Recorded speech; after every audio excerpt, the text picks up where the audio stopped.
My oldest son called me at exactly midnight. He is a senior field agent for the Federal Bureau of Investigation. He did not say hello or ask if I was asleep. His voice was completely devoid of its usual warmth. He simply said, "Turn everything off, go to the attic, lock the door, and whatever you do, do not let your son-in-law know you are awake." I whispered into the receiver that he was scaring me. He shouted at me to just do it. I obeyed instantly. I abandoned my warm bed and crept barefoot into the hallway, pulling down the retractable attic stairs as silently as possible. I climbed up into the darkness and locked the heavy deadbolt my son had surprisingly insisted on installing last Thanksgiving. Through a narrow crack in the old attic floorboards, I peered down into the living room. My son-in-law was standing over my oak dining table. He was methodically packing stacks of banded $100 bills and a suppressed handgun into a heavy black duffel bag. A burner phone rested against his ear. I heard him say the old man is asleep. I plant the drive in his study, call the tip line, and he takes the fall for the entire network tomorrow morning. My blood ran completely cold. Before I continue this story, let me know where you are watching from in the comments below. Hit like and subscribe if you believe that sometimes the most dangerous predators live right under your own roof. My name is Douglas. I am 62 years old and a retired structural engineer living in Denver, Colorado. I spent 4 decades designing secure foundations for commercial skyscrapers. I always prided myself on knowing exactly when a structure was sound and when it was about to collapse. But I completely missed the fatal cracks spreading inside my own home. After my wife passed away 5 years ago, my sprawling 4-bedroom suburban house felt like an empty tomb. When my daughter Rachel and her husband Travis asked to move in 6 months ago, I welcomed them with open arms. They claimed they were aggressively saving for a down payment on their dream home. Travis was a high-level corporate accountant. He wore custom-tailored suits, drove a leased luxury sedan, and spoke with an unnerving, polished confidence. He was the perfect son-in-law on paper, but entirely hollow inside. I had warned Rachel before the wedding that men who care too much about how their shoes shine often care very little about the people they step on. She ignored me, blinded by his charm. Now that charm was about to cost me my freedom. Looking back, the warning signs were everywhere, cleverly disguised as generous favors. Last month, Travis offered to upgrade my entire home internet network out of his own pocket. He claimed my old router was a severe security risk and that his accounting firm required military-grade encryption for him to work remotely. He spent an entire weekend drilling holes running thick cables directly into my private study and setting up a massive humming server rack in the corner. I even helped him run the wires through the drywall. I trusted him implicitly. I let him hardwire his digital poison directly into my personal network. I did not know he was actually routing illegal offshore transactions for a criminal syndicate, using my retirement accounts as a firewall to launder their dirty money. Crouching in the suffocating darkness of my attic, the pieces violently locked together. The dust scratched roughly at my throat, but I forced myself to breathe silently through my nose. The attic floorboards were 70 years old and highly prone to creaking under pressure. As an engineer, I knew exactly which structural joists could bear my weight without making a single sound. I shifted my knees onto the central wooden beam, pressing my eye closer to the gap. I reached into my pajama pocket, pulled out my smartphone, and completely silenced the device. I opened the camera application, switched it to video mode, and began recording through the floorboard gap. If I was going to survive tomorrow, I needed absolute proof. The living room below was bathed in pale moonlight, filtering through the large bay windows. Travis was not acting like a panicked, desperate man. He was moving with terrifying, practiced precision. He stacked the thick bundles of illicit cash into the duffel bag, his hands perfectly steady. Then he picked up the handgun. It was a matte black semi-automatic weapon fitted with a long cylindrical silencer. I had never seen a real weapon like that outside of a television screen. He checked the magazine, the metallic click echoing loudly in the silent house, and slid it smoothly into the side pocket of the bag. He picked up the burner phone again, pacing slowly across my expensive Persian rug. His voice was low, but the acoustics of the vaulted ceiling carried his treacherous words directly up to my hiding place.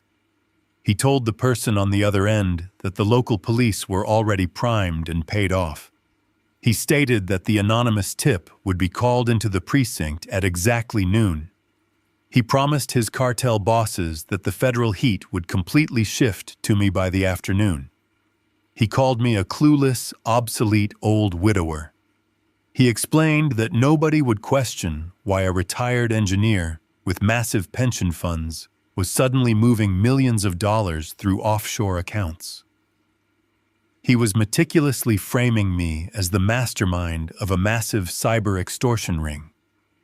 His plan was to walk away clean with his severed ties, while I spent the rest of my remaining years rotting in a federal penitentiary. My cell phone screen suddenly illuminated my shaking hands. It was a single encrypted text message from Matthew. The bright light was dangerously revealing in the dark attic, so I quickly shielded the screen against my chest. The message read, "Stay put. They have local cops on the payroll. I am flying in immediately." I stared at the glowing green words. Matthew had been building a massive federal case against this specific financial syndicate for 2 straight years. He must have recognized Travis on a wiretap or a surveillance log late tonight. He realized his own brother-in-law was the ruthless cartel cleaner his agency had been hunting. Down below, Travis zipped the heavy duffel bag shut.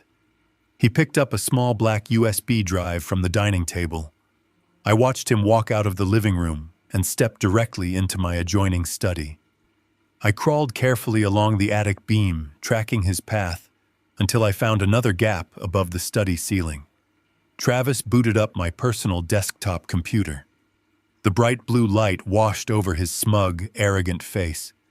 He inserted the drive and rapidly typed a complex series of commands. He was planting the final lethal piece of evidence.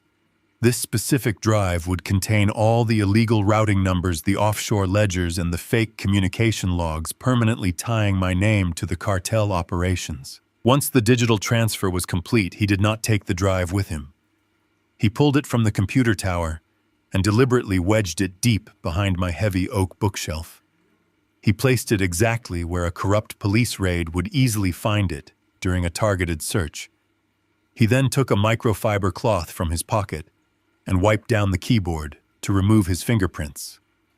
Satisfied with his treason, he walked over to my corner liquor cabinet, poured himself a small glass of my most expensive scotch, and smiled at his reflection in the window. He was celebrating his brilliant victory. He was toasting to my absolute destruction. I spent the next 4 hours sitting in the pitch-black attic listening to the house settle. The initial paralyzing shock faded away entirely, replaced by a cold, calculating fury. I was not going to be a helpless victim.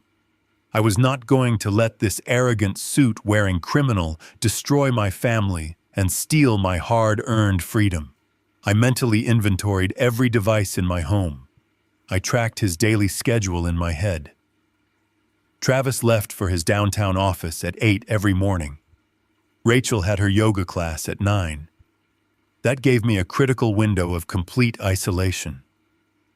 I needed to access his secure files before the corrupt raid hit my front door. I knew he kept a biometric safe bolted to the floor in his bedroom closet. I needed a way into that safe. I spent my entire professional life designing complex systems to withstand massive, crushing pressure. Travis thought he had built an inescapable, flawless trap, but he made one critical, fatal miscalculation.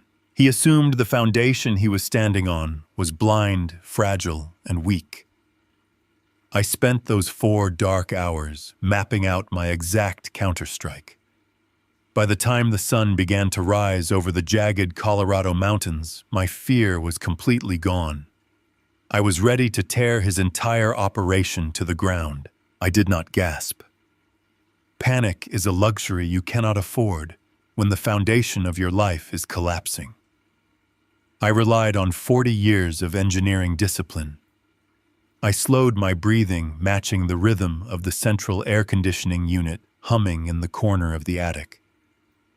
I reached into my pajama pocket and pulled out my smartphone. I swiped the screen with a trembling thumb, double-checking that the device was completely silenced. I opened the camera application, switched to the video function, and pressed the red record button. I pushed the lens directly against the rough edge of the floorboard gap.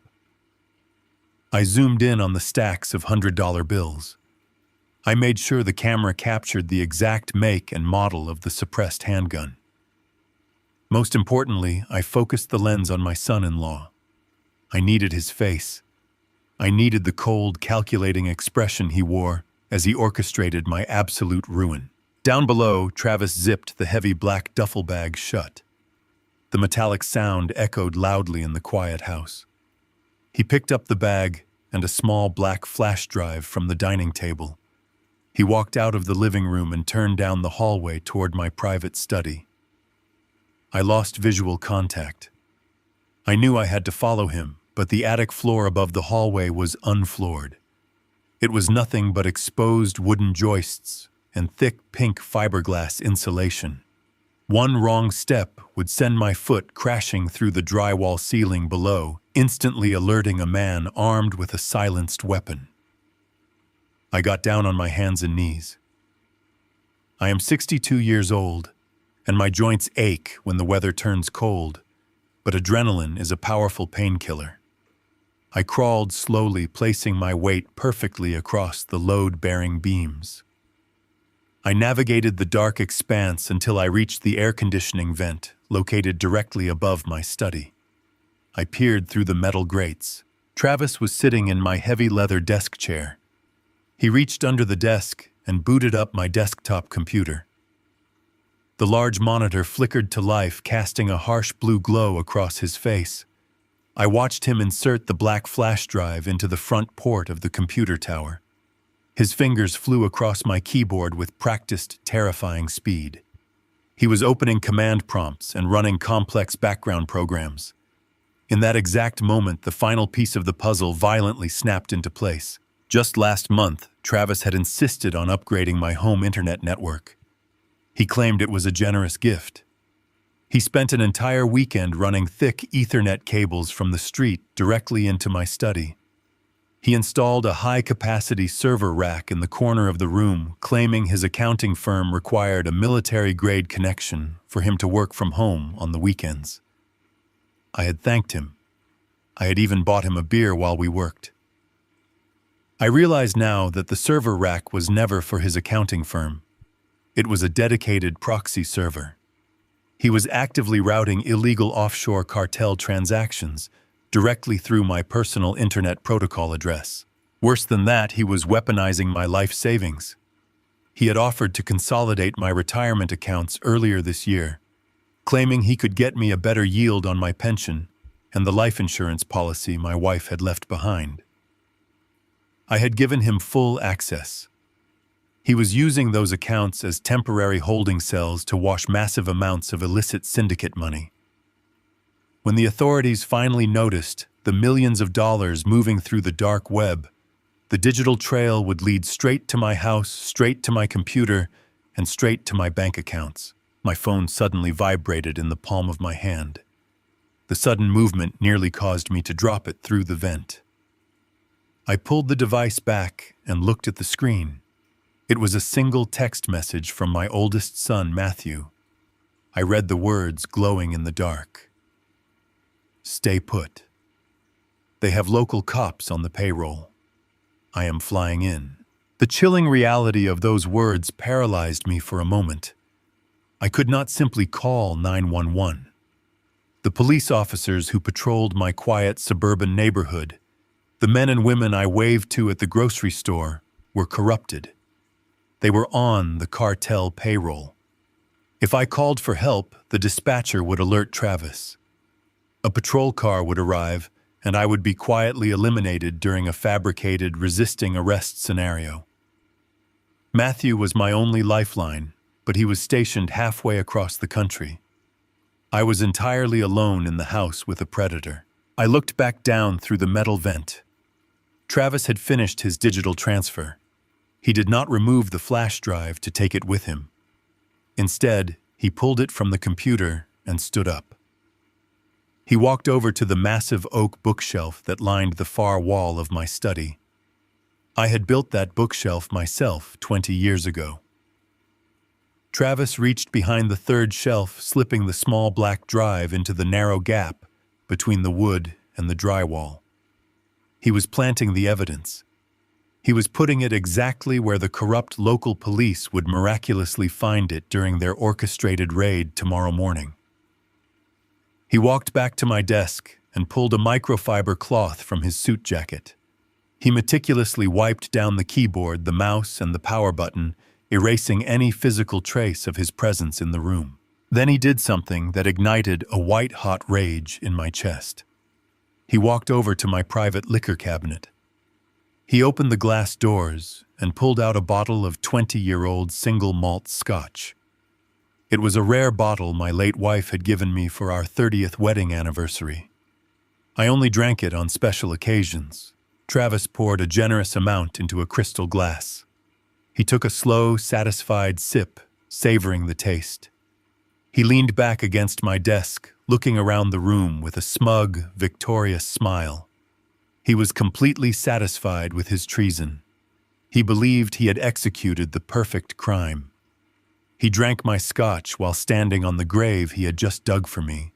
Travis rinsed the glass in the bathroom sink, grabbed his duffel bag, and quietly walked up the stairs to the guest bedroom where my daughter was sleeping.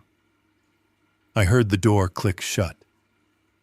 The house plunged back into absolute silence. The thermostat clicked off. The temperature in the attic began to drop rapidly, the cold autumn air seeping through the roof vents. I did not move.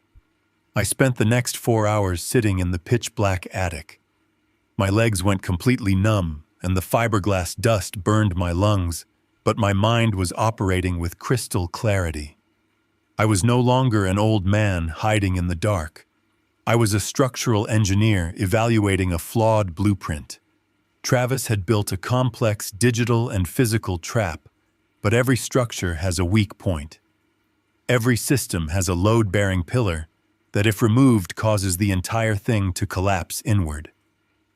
I sat in the darkness and mentally mapped out every asset I still controlled. I reviewed the layout of his home office. I analyzed the timeline Matthew had given me. Travis thought I was a naive, obsolete fool. He assumed I would simply wake up tomorrow, drink my coffee, and blindly walk into a federal prison cell. He was wrong. By the time the first rays of morning light filtered through the wooden slats of the attic, I was no longer afraid. I had finished calculating my exact counterstrike. I was going to tear his life apart. Dawn broke washing my bedroom in a pale, deceptive light. I had climbed down from the attic an hour earlier, my joints stiff and aching from the cold, unyielding wooden beams. I forced myself to take a hot shower, letting the steam loosen my rigid muscles. I stood under the spray and practiced my expression in the fogged mirror. I could not show a single trace of the cold fury boiling inside my chest. I had to be the man I was yesterday. I had to project the image of a tired, oblivious old man who trusted his family implicitly. I put on my worn denim jeans and a faded flannel shirt, the exact uniform of a retired engineer with absolutely nothing to hide and nowhere important to be. I walked out of my bedroom and descended the carpeted stairs at my usual deliberate pace. The house smelled of expensive dark roast coffee and toasted bagels. It was the scent of a perfectly normal suburban morning. I could hear the water running in the upstairs bathroom, which meant my daughter Rachel was getting ready for her day. I reached the bottom of the stairs and turned into the kitchen.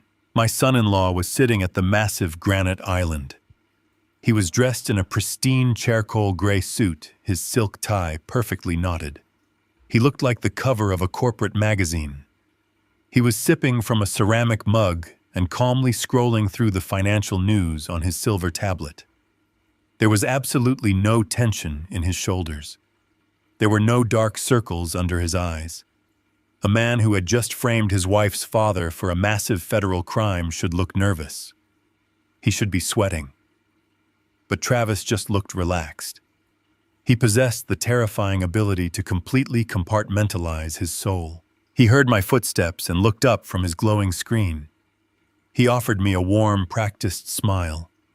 He told me good morning and asked how I slept. His voice was incredibly smooth, dripping with manufactured affection. I forced my facial muscles to return the smile. I walked over to the coffee maker, grabbed my favorite mug, and poured myself a cup. I told him I slept straight through the night, blaming the crisp autumn air for knocking me out. I kept my back to him as I stirred my cream, taking a deep breath to steady my racing heart. I wanted to smash the heavy ceramic mug directly into his perfect teeth, but I maintained my engineering discipline. I turned around and leaned against the counter. Travis reached into his expensive leather briefcase resting on the stool next to him. He pulled out a thick manila folder and pushed it across the smooth granite surface toward me.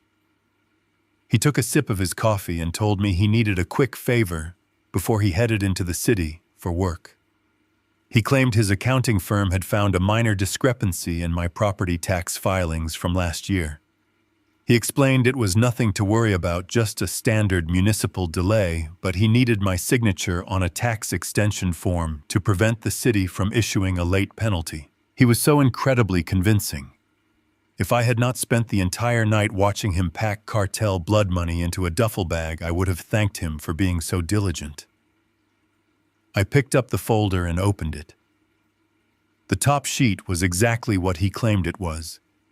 It was a standard state tax extension form, complete with municipal logos and complex tax codes. But I did not stop at the first page. I pretended to struggle with the small print. I reached into my shirt pocket, pulled out my reading glasses, and slowly slid them onto my face. I licked my thumb and casually flipped to the second page, then the third. Hidden beneath the boring tax jargon was a densely worded legal document. It was an irrevocable power of attorney clause. It was completely comprehensive. It granted him total, unquestionable authority over my physical estate, my retirement accounts, my life insurance, and my medical decisions. The trap was breathtakingly vicious. He knew the federal raid was coming at 3 o'clock today. He knew I would be arrested, denied bail, and thrown into a holding cell. Once I was incarcerated and labeled a flight risk, he would take this signed document directly to the bank. He would legally seize every single penny I owned. He was planning to drain my life savings to pay back the cartel money he had stolen, leaving me completely penniless to fight a federal cyber extortion case. He was going to use my own money to buy his freedom. Travis tapped his expensive gold pen against the granite countertop. He told me his courier was waiting outside and he really needed me to sign the bottom line so he could get it filed before the courthouse closed. He was trying to rush me, applying mild pressure to prevent me from actually reading the words. I knew I could not refuse to sign. If I challenged him or threw the document back in his face, he would instantly realize his plan was compromised. He was an armed, desperate criminal with nothing to lose. I had to give him exactly what he wanted, but I had to render it completely useless. I looked at him over the rim of my reading glasses. I smiled and told him I always appreciated how well he took care of the boring paperwork for this family.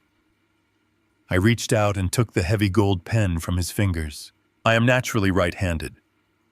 Every check I have ever written, every architectural blueprint I have ever signed over the past 40 years was executed with my right hand. My signature is a distinct flowing script that my bank recognizes instantly. I placed the document flat on the kitchen island. I did not use my right hand. I smoothly transferred the heavy pen into my left hand. I planted my right hand firmly on the counter to support my weight leaning over the paper.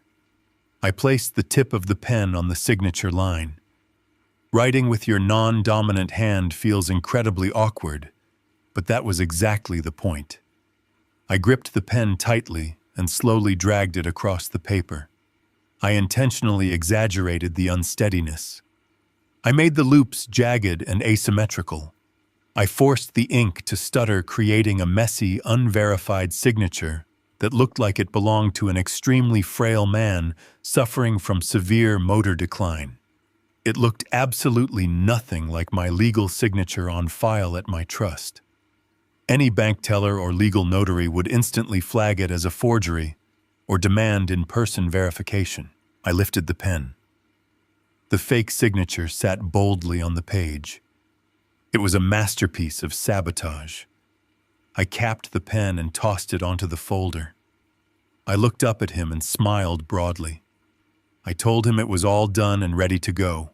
Travis did not even look closely at the signature. He was so blinded by his own arrogance that he simply assumed he had won. He snatched the folder off the counter with a hungry, rapid motion. He tucked it safely back into his leather briefcase and snapped the brass locks shut.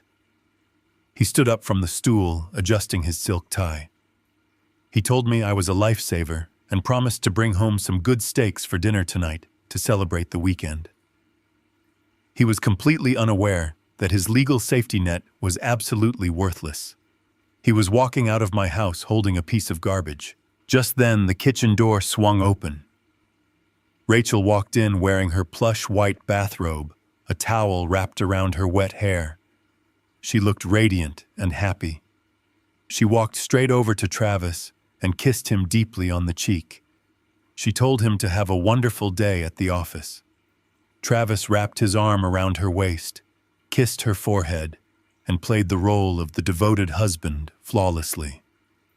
He looked over her shoulder, made eye contact with me, and gave me a respectful nod before walking out the front door. I listened to his luxury sedan start up in the driveway and pull away down the street. Rachel poured herself a cup of coffee and leaned against the counter. She sighed happily and told me how lucky she was to find a man who worked so hard to take care of our family. I looked at my beautiful daughter, completely oblivious to the monster she had married. My heart broke for the pain she was going to endure today, but I could not hesitate. I rinsed my mug in the sink. I told her I had some errands to run and was heading out to the hardware store for some garden supplies. I grabbed my truck keys from the hook by the door. I had to meet Matthew. The real war was about to begin. I pulled my heavy truck out of the driveway, leaving my house behind like a ticking time bomb. I had told my daughter Rachel that I was heading to the local hardware store to buy winter mulch and heavy-duty trash bags for the garden. It was the perfect boring excuse for a retired man on a weekday morning. I drove down the familiar suburban streets, watching the neighborhood fully wake up. People were walking their golden retrievers and watering their pristine lawns. They waved at me as I passed by. They had absolutely no idea that a massive cartel money laundering operation was sitting right next door, humming quietly inside my private study. I checked my rearview mirror every few seconds, making sure I was not being followed by anyone from the corrupt local police precinct. I bypassed the local shopping centers and merged directly onto the interstate, pushing the heavy engine toward a neighboring town 20 miles away. My hands gripped the leather steering wheel so tightly, my knuckles turned completely white. The truck heater was blasting hot air onto my face, but I still felt the deep residual chill from the attic buried in my bones. I pulled into the gravel parking lot of a busy rundown diner situated right on the county line. It was the kind of place packed with long-haul truckers, overnight shift workers, and people who minded their own business. It was a place where nobody paid any attention to an old man coming in for a cup of black coffee. I walked through the smudged glass doors. The air inside was incredibly thick with the smell of fried bacon, burnt toast, and cheap maple syrup. The loud clatter of heavy silverware and the hum of a dozen overlapping conversations provided the perfect acoustic cover for a secure meeting. I scanned the crowded room and spotted him immediately. Matthew was sitting alone in a dimly lit corner booth, facing the main entrance. He was wearing a faded blue baseball cap, pulled low over his eyes, and a plain gray hooded sweatshirt that completely hid his athletic frame. He looked incredibly exhausted, like a man who had been carrying the weight of a massive dark secret for far too long. I walked over and slid into the cracked vinyl booth across from him. We did not hug. We did not even shake hands. The situation was far too dangerous for any normal family greetings. We were two men preparing for a war. Matthew pushed a steaming ceramic mug of coffee across the scratched table toward me, followed by a thick manila envelope. He told me to keep the envelope flat on the table and just look down at the photographs inside. I slid the heavy paper flap open. The first photograph was a grainy surveillance shot of Travis meeting with two men in expensive tactical suits outside a private airstrip. Matthew leaned in close, keeping his voice barely above a whisper. He told me that my polished, smiling son-in-law was not just a greedy corporate accountant stealing from his clients. Travis was a high-level digital cleaner for a ruthless international cyber extortion syndicate. For the past 2 straight years, the Federal Bureau of Investigation had been tracking a massive criminal network. Matthew explained that this syndicate hacked into rural hospitals, municipal power grids, and vulnerable school districts, locking down their critical systems and holding them hostage for millions of dollars in ransom. Travis was the man who washed that blood money. He was the corrupt digital architect who built the complex financial mazes to hide their stolen wealth from the federal government. He took the ransom money, pushed it through dozens of shell companies, and deposited it cleanly into offshore cartel accounts. Matthew took a sip of his black coffee and explained how the trap had been set. His federal unit had finally caught a major break 3 weeks ago. They had successfully frozen a mid-level cartel holding account and squeezed an informant for operational details. Travis immediately felt the walls closing in on him. He knew the federal agents were getting dangerously close to identifying his primary proxy servers. Instead of running away and facing the wrath of his cartel bosses, Travis decided to build a firewall made out of my flesh and blood. Matthew looked me dead in the eye and said, "Travis chose me because I was the absolute perfect target. I was an elderly, grieving widower with significant legitimate retirement assets and a spotless background. Travis had spent the last 6 months aggressively moving his digital operations directly into my home under the charming guise of family bonding. He was planning to hand me over to the authorities as the elusive mastermind. By planting the evidence on my computer and routing the money through my personal internet connection, he was going to close the federal case and allow himself and his cartel bosses to slip away completely unnoticed.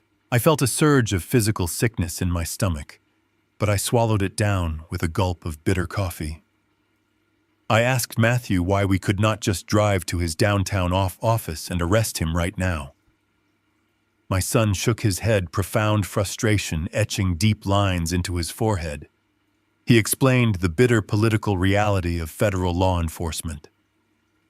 If they picked up Travis on his way to work this morning, the syndicate leaders would instantly know their cleaner was compromised. They would burn their servers, liquidate their assets, and vanish across international borders within a matter of hours. The Bureau needed Travis to complete his final digital transfer today, so they could trace the massive sum of money directly back to the cartel bosses. Then Matthew dropped the heaviest bombshell of the morning. He told me that Travis had already initiated his ruthless exit strategy. A corrupt local police unit, heavily compensated by the cartel payroll, was scheduled to raid my house at exactly 3 o'clock this afternoon. They were operating on an anonymous tip about illegal firearms and massive digital fraud. They were going to break down my front door, find the planted flash drive behind my bookshelf, tear my entire house apart, and drag me out in handcuffs in front of the entire neighborhood. Travis had arranged for me to be denied bail and thrown into a holding cell where I could not defend myself. Matthew told me he had a heavily armed tactical team standing by at a secure federal safe house just outside the city limits. His immediate plan was to put me in protective custody right now, send agents to pull Rachel out of her office, and let the corrupt local police raid and completely empty house. It was the safest tactical option by far. But it also meant Travis might figure out the trap had been sprung, allowing him to run before the federal net closed around him. I sat back in the vinyl booth and looked at my oldest son. I thought about the 4 agonizing hours I spent freezing in the attic dust last night. I thought about the fake tax document Travis had smiled and handed me this morning, attempting to steal my life savings to buy his own freedom. I thought about the sheer, unforgivable arrogance of a man who believed he could casually dismantle my entire life just to save his own skin. I shook my head slowly. I told Matthew I absolutely refused to be a passive victim, sitting in a sterile room while my home was violated and my daughter's life was destroyed. I leaned forward, resting my forearms on the sticky table. I told Matthew I did not just want to survive this ordeal. I wanted to completely destroy the financial foundation Travis had built.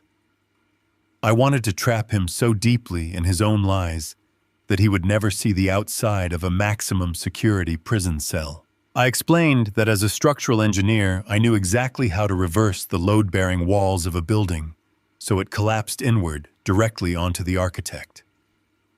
I told my son I knew exactly where Travis kept his physical backup ledger. It was the one piece of damning evidence he kept hidden from both his cartel bosses and his wife. I looked at the glowing digital clock on the diner wall. It was 10 o'clock in the morning.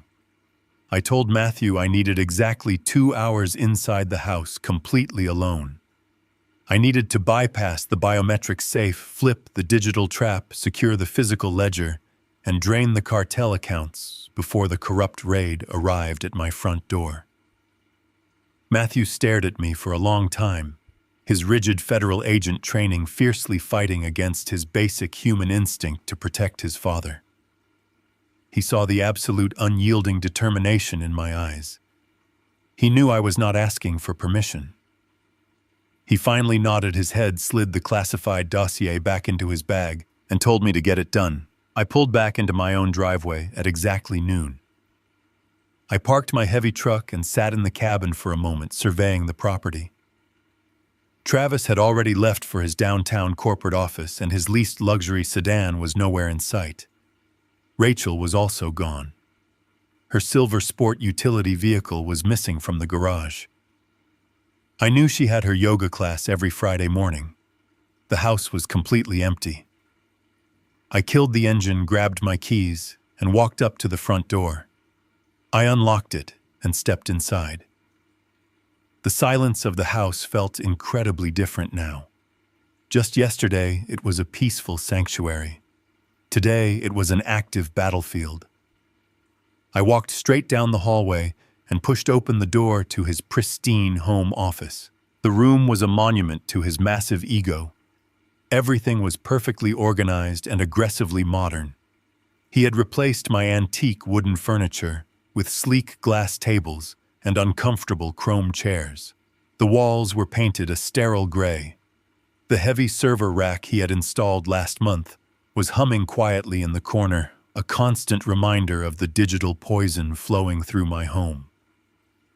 I bypassed the expensive desktop computer sitting on his glass desk. I knew better than to try and guess his complex passwords or fight through his military-grade encryption. The digital trap was already set, and the corrupt police were coming for that specific machine in 3 hours. I was looking for something far more valuable, I was looking for his ultimate insurance policy. I walked past the desk and went straight to the large closet at the back of the room. Travis was a man obsessed with appearances. His expensive custom suits were hung in perfect color coordination. Dozens of polished leather shoes sat on wooden racks. I dropped to my knees and shoved the bottom row of shoes aside, pulling back the thick carpet. Bolted directly into the concrete foundation of my house was a heavy steel floor safe.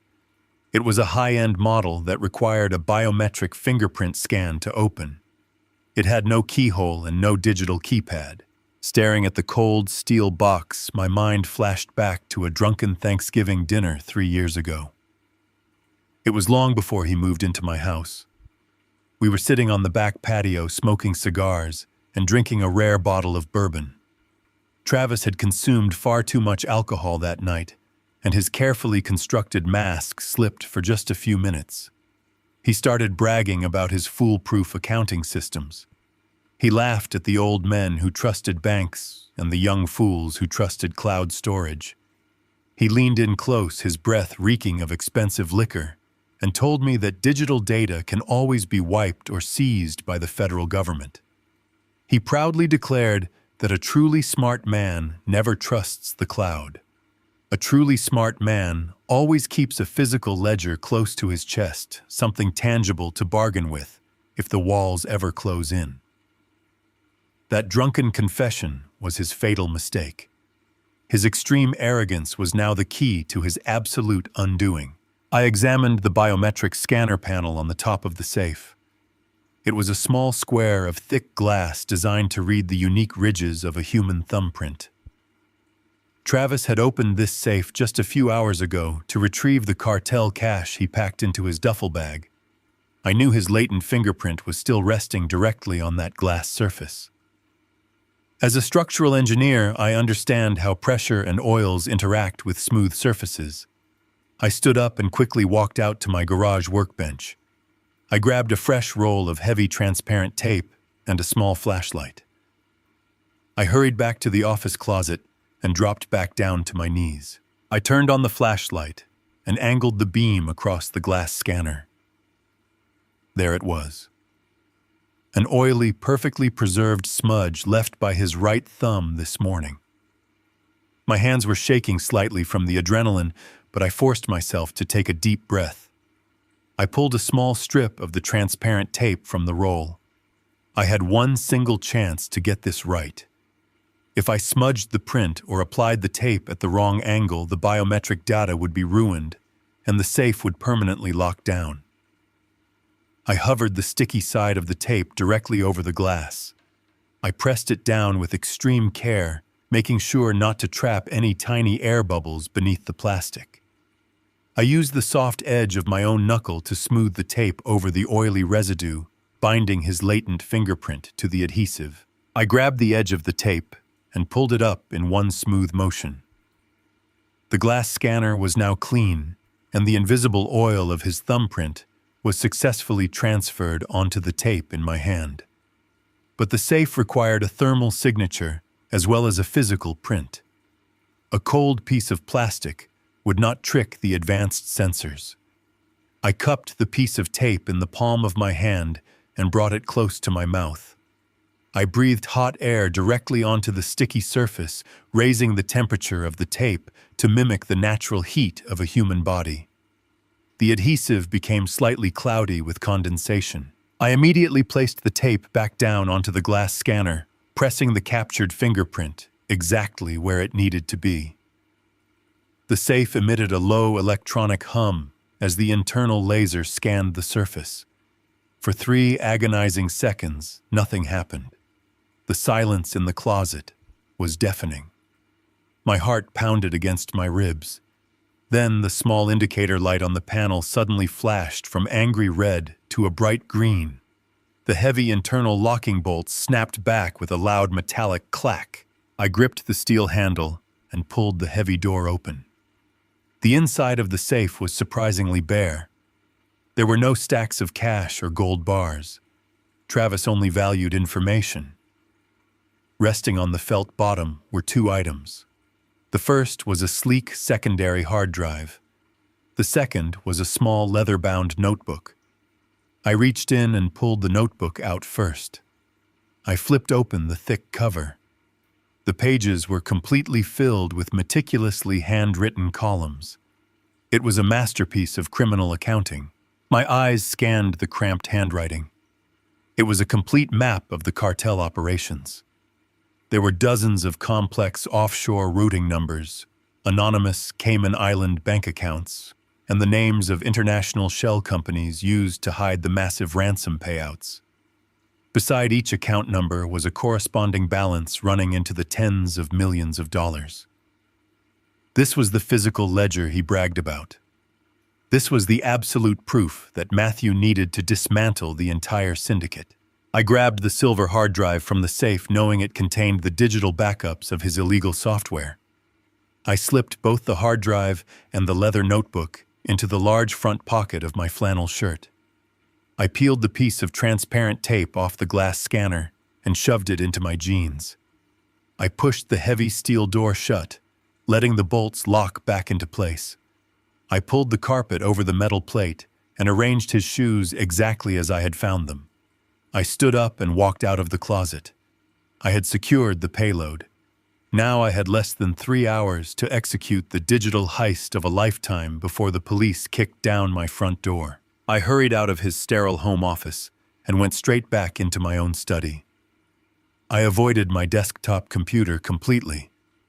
That machine was a contaminated crime scene waiting to be discovered by the corrupt police.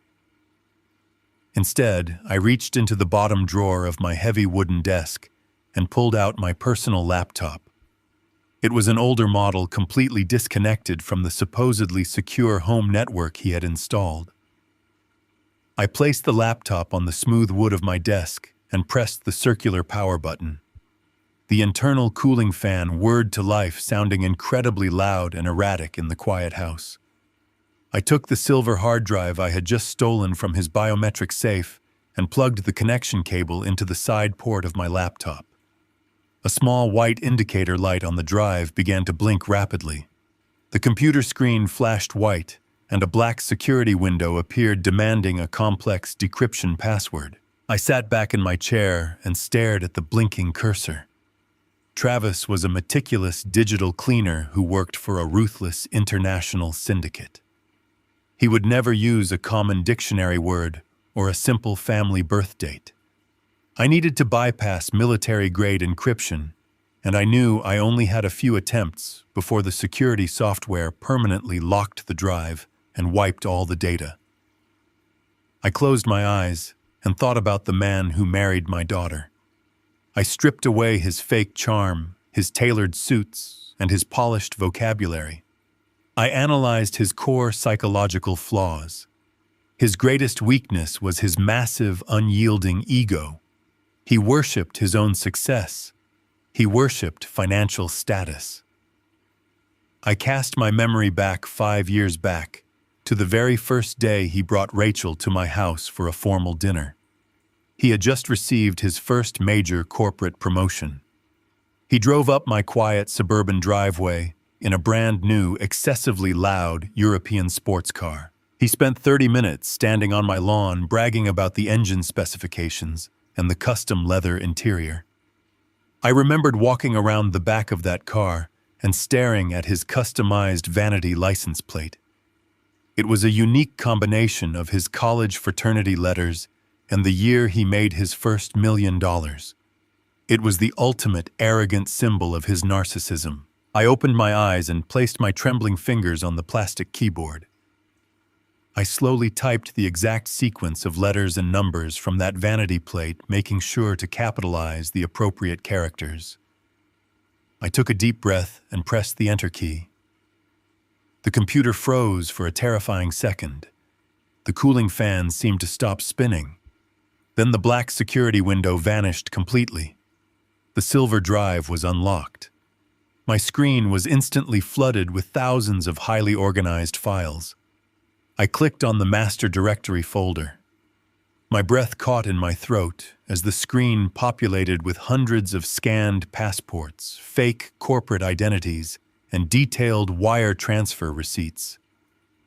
I opened a subfolder labeled with the specific name of the syndicate Matthew had mentioned. It contained direct encrypted communications between Travis and the cartel bosses. I scrolled through the text messages, reading his cold, calculated updates about cleaning their ransom money. He was entirely responsible for laundering the funds stolen from the regional hospitals and the municipal power grids. The sheer volume of the digital evidence was absolutely staggering. It was the absolute proof that would send him to a federal penitentiary for the rest of his natural life. I had the weapon I needed to destroy his entire empire. Suddenly, the heavy wooden front door downstairs unlocked with a loud metallic click. The sound echoed up the main staircase like a gunshot. My heart slammed violently against my ribs.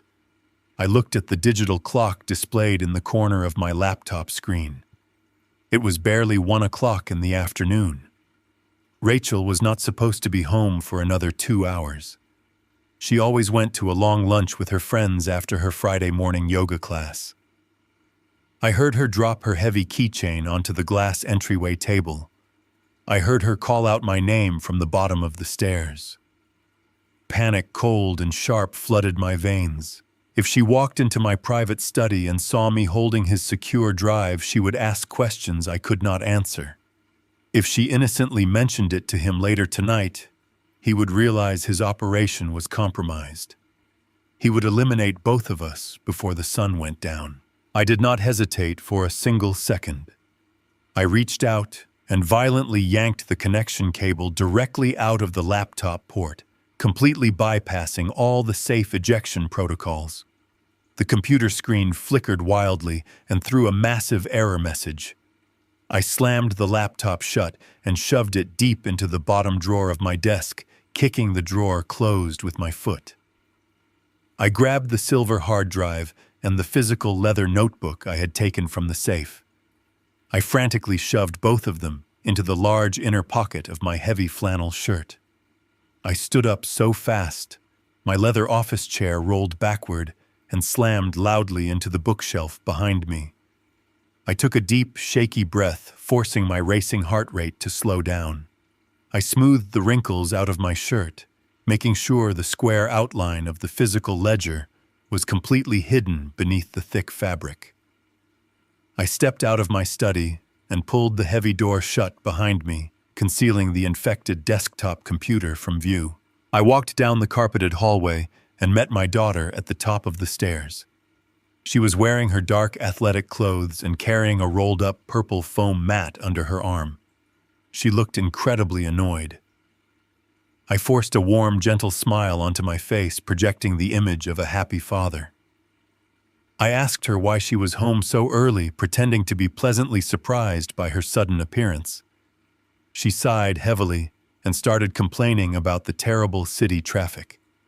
She explained that a major water main had burst downtown, flooding the main intersection near her yoga studio and completely ruining her lunch plans. She dropped her exercise mat on the wooden floor and rubbed her temples, saying she just wanted to take a long, hot bath and relax in her bedroom. I could not let her go upstairs to her room. If she went into her bedroom closet, she might notice that I had disturbed his perfectly organized rows of shoes. I needed to keep her moving. I needed to keep her completely distracted. I reached out and gently squeezed her shoulder. I told her I was incredibly sorry her day was ruined, but her arriving early was actually a massive blessing in disguise. I lied smoothly, telling her I had just been out in the garage trying to organize the heavy wooden boxes filled with my late wife's winter decorations. I told her my lower back was acting up again, and I desperately needed her help to carry the heaviest boxes down from the high shelves before I drove out to the hardware store. Rachel looked at me with a tired expression, but she immediately nodded her head. She was a good daughter. She never refused to help me when I asked. She turned around and walked back down the stairs, leading the way toward the kitchen and the side door that opened into the garage. I followed close behind her, my right hand resting casually over the heavy pocket of my flannel shirt. Every step felt like walking through deep, freezing water. I had successfully steered her away from his office. I had successfully secured the most damning evidence of his entire criminal career. The physical ledger and the digital drive were pressing heavily against my chest. But the victory felt incredibly hollow as I looked at the round clock hanging on the kitchen wall. It was exactly 1:30 in the afternoon. The corrupt local police raid was scheduled for 3 o'clock sharp. I had exactly 90 minutes to initiate the massive financial transfer drain, the cartel accounts, and set the final trap. I had the evidence, but the hardest part of the operation was still ahead of me.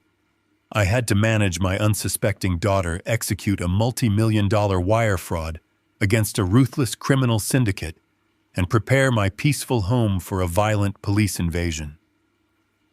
The ticking clock was deafening in my ears. I opened the heavy fireproof door to the garage and followed my daughter into the cold, concrete room. The concrete floor of the garage was freezing beneath my boots. The air smelled of motor oil and old cardboard. I guided my daughter toward the towering metal storage shelves that lined the back wall. I pointed to the heavy plastic bins containing my late wife's winter decorations, apologizing again for pulling her away from her relaxing afternoon. Rachel sighed, tied her hair back into a messy knot, and reached up to grab the first heavy container. As soon as her back was completely turned, I stepped behind the massive frame of my heavy-duty workbench. I pulled my smartphone from my jeans pocket. My hands were sweating so profusely, I almost dropped the device onto the hard concrete. I had the physical leather ledger tucked securely inside my flannel shirt. I carefully pulled it out, keeping it entirely out of Rachel's line of sight. I opened the small notebook to the center pages where Travis had meticulously documented the cartel's primary holding accounts.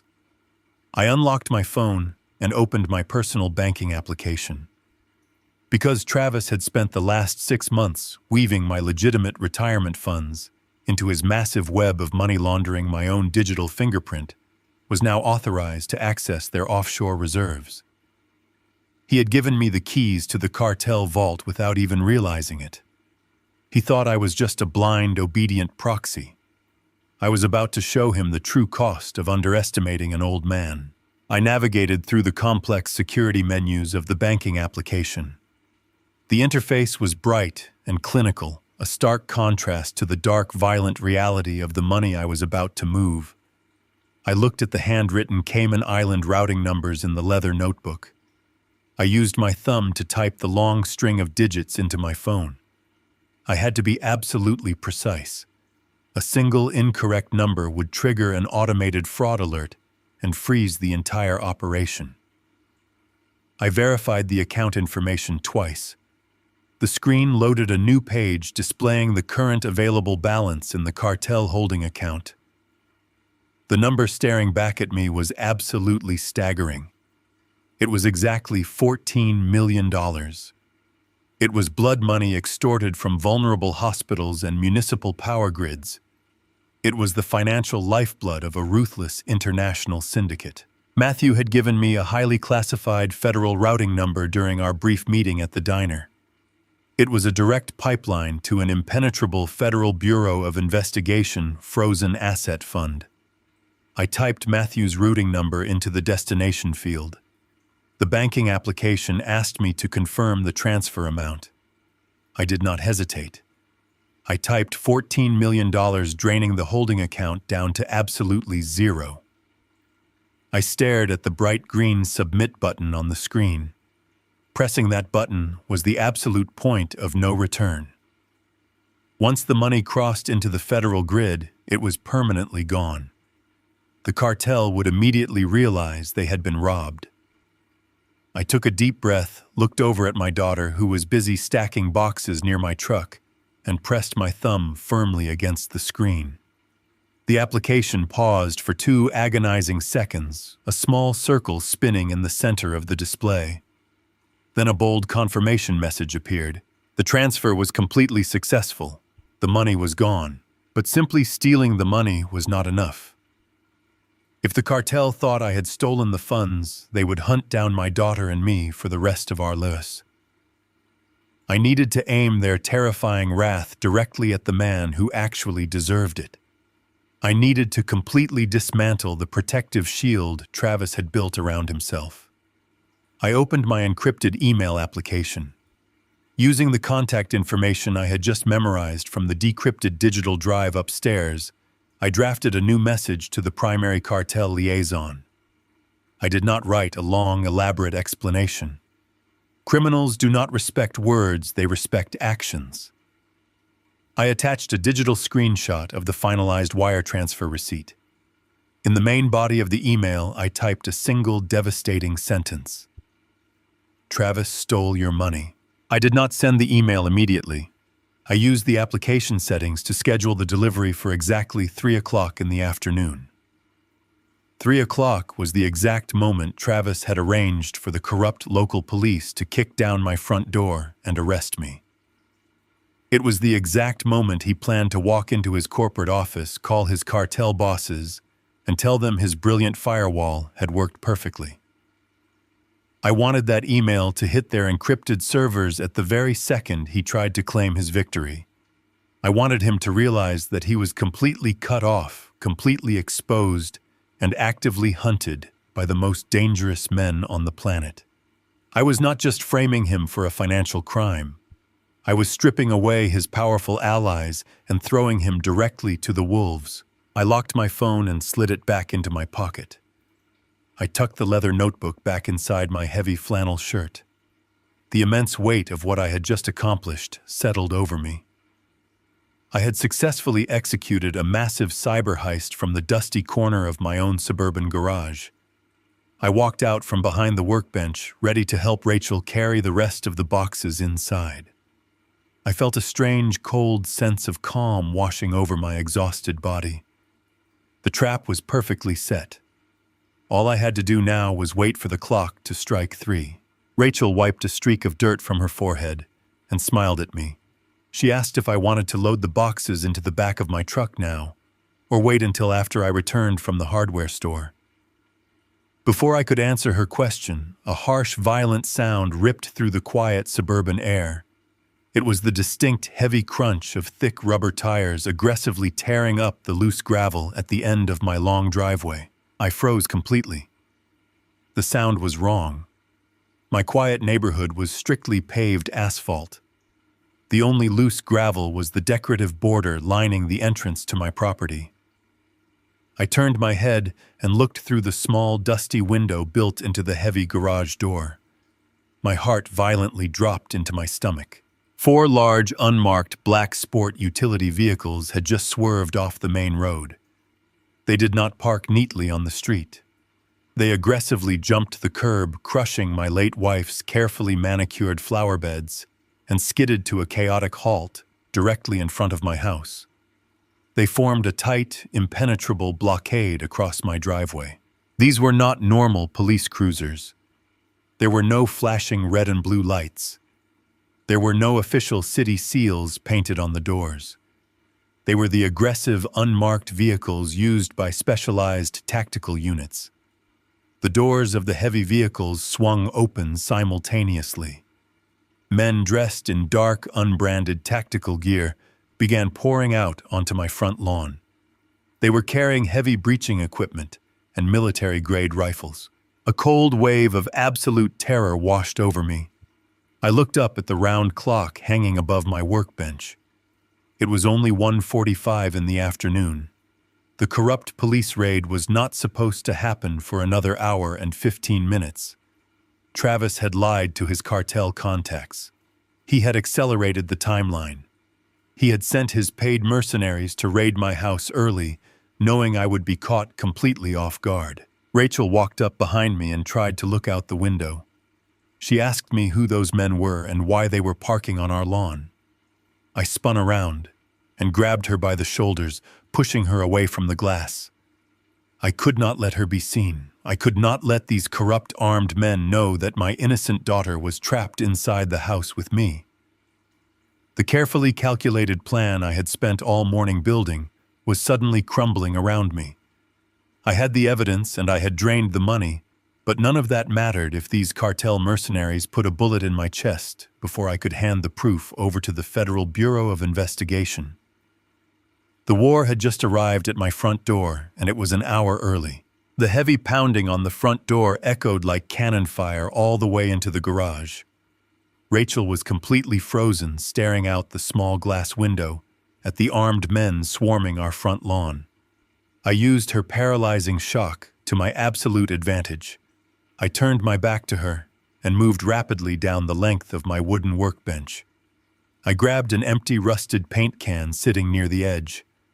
I yanked the metal lid off with a flathead screwdriver. I took the silver hard drive and the leather-bound ledger from my flannel shirt and dropped them directly into the empty can. I grabbed a heavy rubber mallet and hammered the metal lid back into place, sealing the evidence completely tight. I took the can and tossed it carelessly into a messy pile of old painting supplies and dirty drop cloths in the far corner of the garage. It landed with a dull thud, perfectly camouflaged among the garbage. The pounding at the front door intensified. It sounded like they were using the heavy steel butt of a tactical rifle against the solid wood.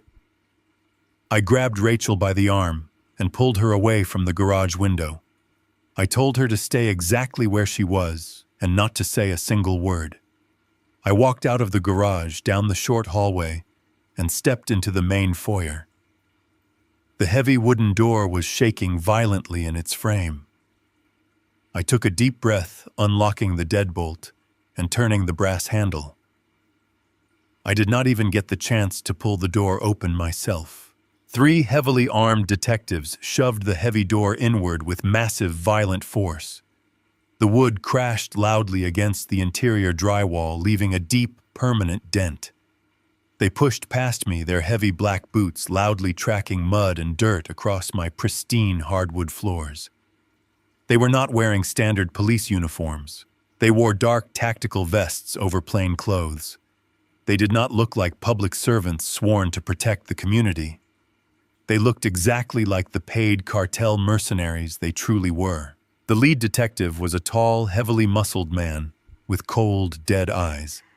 He shoved a crumpled piece of paper directly into my chest. He barked my full name and told me they had a signed warrant to search the entire premises for illegal digital equipment and unregistered firearms. He did not read me my rights. He did not offer any explanation. He pointed a thick, gloved finger directly at my face and ordered me to sit down in the living room and keep my hands perfectly visible. He then turned his head and signaled the other 2 men. He ordered them to secure the perimeter and told them he was heading straight for the back study. I watched the lead detective take his first heavy step toward the hallway leading to my private office. He knew exactly where he was going. Travis had given him the exact coordinates of the planted flash drive hidden behind the oak bookshelf.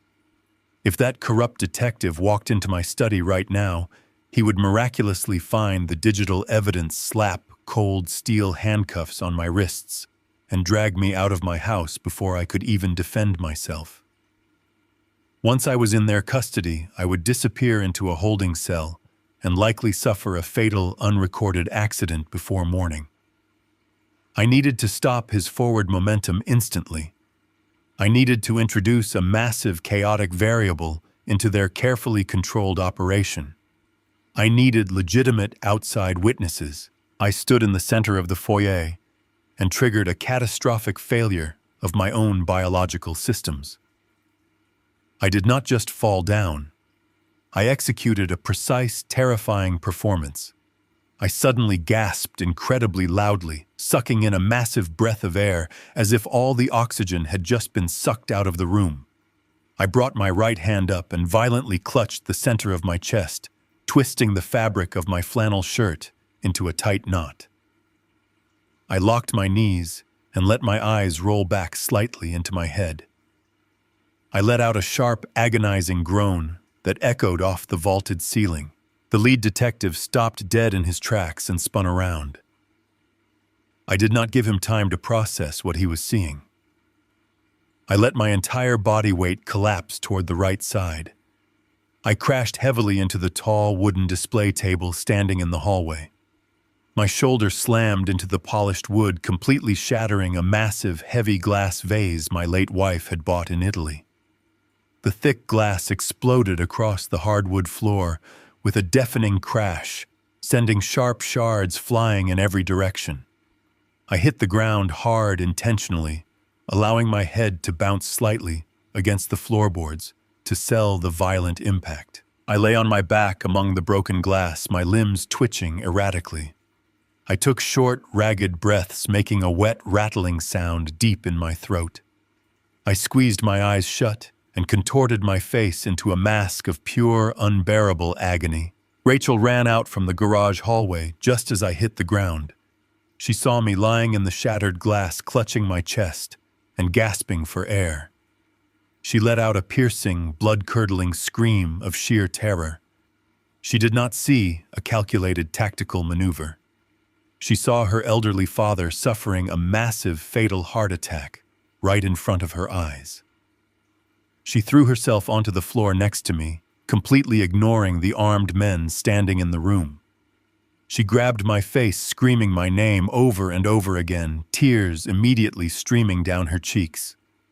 She pulled her cell phone from her pocket with shaking hands and instantly dialed 911. She screamed at the emergency dispatcher that her father was dying and demanded an ambulance immediately. I kept my eyes squeezed shut, but I could hear the absolute panic suddenly radiating from the three corrupt detectives. This was not part of their script. Travis had paid them to execute a quiet, intimidating arrest of a compliant old man.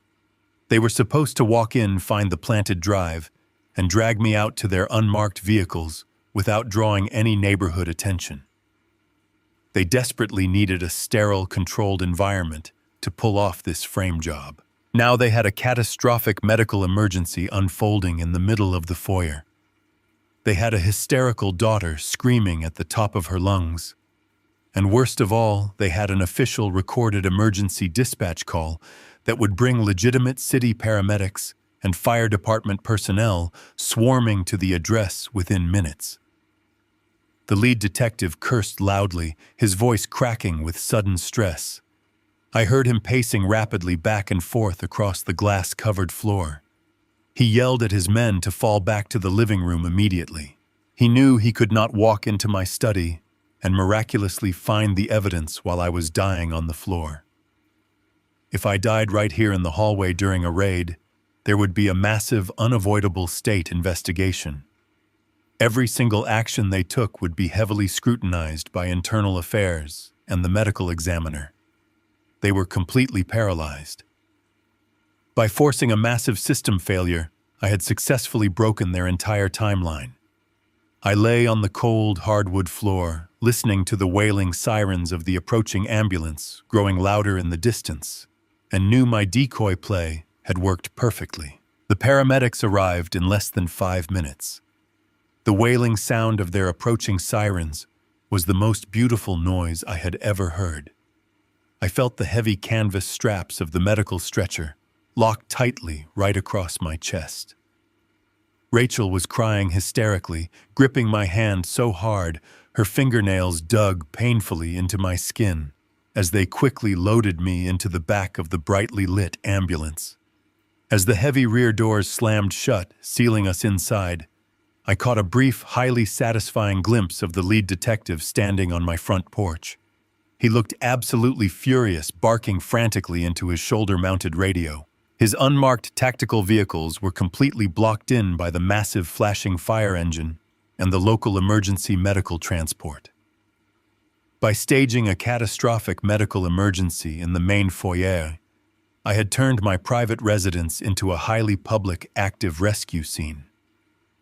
Dozens of legitimate city firefighters and emergency medical technicians were now swarming the property, logging their official presence and securing the perimeter for my safety. The corrupt tactical unit was entirely paralyzed. They could not risk walking into my private study and miraculously discovering a planted cartel flash drive while surrounded by legitimate first responders. If they contaminated a potential medical death scene state, investigators would tear their entire precinct apart, looking for procedural violations. They were forced to retreat empty-handed, leaving the planted digital evidence safely untouched behind my heavy oak bookshelf. My desperate decoy play had worked flawlessly. The ambulance ride was a chaotic blur of blaring sirens and sharp, aggressive turns.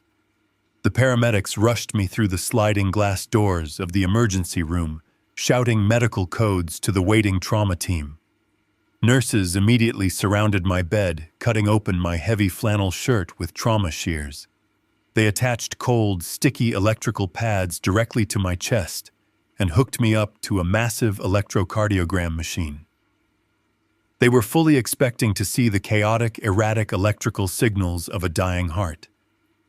Instead, the glowing monitor displayed a perfectly steady, rhythmic pulse. The attending emergency physician frowned deeply, looking back and forth between the completely healthy digital reading and my supposed severe symptoms. I knew I had to buy more time and keep the medical staff convinced I was in critical danger. I groaned softly, clutching my left shoulder and complaining of severe, crushing chest pressure and extreme physical exhaustion. I played the role of a terrified, dying old man perfectly. The doctor immediately ordered a mild intravenous sedative and completely restricted my visitors, instructing a weeping Rachel to wait out in the main hallway until they ran a comprehensive panel of cardiac blood tests. I lay entirely alone in the sterile hospital room, staring up at the bright white acoustic ceiling tiles. The room smelled strongly of harsh chemical antiseptic and clean linens. I turned my head slightly to look at the digital clock mounted on the far wall. The glowing red numbers read 2:15 in the afternoon. I had exactly 45 minutes left until the automated email I had scheduled in the garage would finally send. 45 minutes until the ruthless cartel bosses received the undeniable proof that Travis had drained their $14 million holding account. The tension in my chest was no longer an act. It was a cold, heavy knot of pure anticipation. Exactly an hour after I was admitted to the emergency room, the heavy wooden door to my private hospital suite violently swung open. Travis stormed inside. He did not look anything like the polished, confident corporate accountant who had calmly handed me a fake tax document at the kitchen island this morning. His carefully constructed mask of perfection was completely shattered. His expensive silk tie was violently loosened and pulled askew. His tailored charcoal suit jacket was wrinkled and stained with sweat. His face was flushed red with raw, unadulterated panic. He had clearly just received word from his paid mercenaries that their heavily orchestrated raid had failed spectacularly. He knew his perfect firewall was crumbling. He knew he was rapidly running out of time to deliver me to the cartel as the criminal mastermind.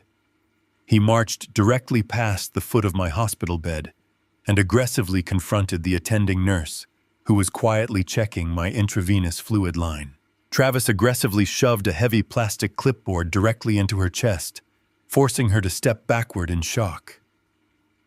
He raised his voice, his tone dripping with arrogant entitlement and desperate authority.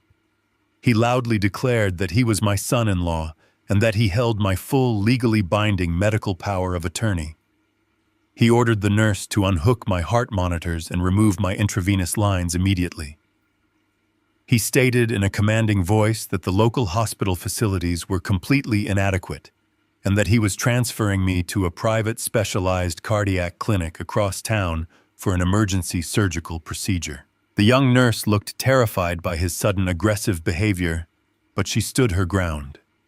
She tried to calmly explain that moving a critical cardiac patient against direct medical advice was highly dangerous and against hospital protocol. Travis viciously cut her off, shouting that he was assuming all legal and financial liability. He pointed a trembling, furious finger directly at the paper clipped to the board. It was the exact same tax extension document he had given me at breakfast, the one with the hidden irrevocable power of attorney clause buried on the second page. I knew exactly what his supposed private cardiac clinic really was. It was absolutely not a legitimate medical facility. It was a cartel-controlled butcher shop. If he successfully bullied this nurse into releasing me, his mercenaries would load me into the back of a private transport van, and I would never see the sun again. A corrupt, paid-off doctor would simply administer a lethal dose of potassium directly into my veins to simulate a massive, fatal heart attack. They would permanently silence the only man who could expose his massive money laundering operation, and they would do it under the absolute legal protection of my own forged signature. He was trying to execute me legally right in the middle of a crowded city hospital. I lay perfectly still on the stiff hospital mattress. I did not tense my muscles. I did not allow my breathing to become shallow or erratic. I listened to the steady rhythmic beeping of my heart monitor echoing through the tense room. The machine proved I was completely calm. My pulse did not elevate a single beat. I had anticipated this exact desperate move since the moment I signed that document with my left hand. I slowly opened my eyes. The bright fluorescent lights of the hospital room stung my vision for a second, but I quickly focused my gaze. I turned my head on the thin white pillow and looked directly at his panicked, sweating face. Travis stopped yelling at the nurse and stared down at me. For a split second, he looked relieved that I was conscious, thinking I would simply obey his commands like I always did. He expected me to be the weak, compliant old man he had manipulated for the past 6 months. I did not raise my voice. I did not shout or show any trace of fear. I kept my tone incredibly low, cold, and absolutely steady. I let the authority of a man who had spent 40 years building unbreakable structures resonate in every single syllable. I told him he did not have authorization for anything. I kept my eyes locked on Travis. The sheer shock of hearing my steady, authoritative voice temporarily short-circuited his brain. He had stormed into this hospital room expecting to find a broken, heavily sedated victim. He expected absolute compliance from a man he viewed as obsolete and weak. Instead, he found a man completely in control of his own faculties, staring back at him with cold, calculating precision. For a few agonizing seconds, the only sound in the sterile suite was the rhythmic, steady beep of my heart monitor. The machine broadcasted my absolute calm to the entire room. Then his initial shock rapidly morphed into a desperate, ugly rage. He took a threatening, aggressive step toward the side of my bed, raising his voice to a booming volume, demanding to know what I was talking about. He told me to stop acting crazy and let the private medical transport team do their job. He aggressively waved the heavy plastic clipboard in the air, clinging to that forged document, like a drowning man clinging to a life preserver. Before he could take another threatening step toward me, the heavy wooden door of the adjoining private bathroom swung open. The sharp, authoritative click of high heels against the polished linoleum floor echoed loudly through the room.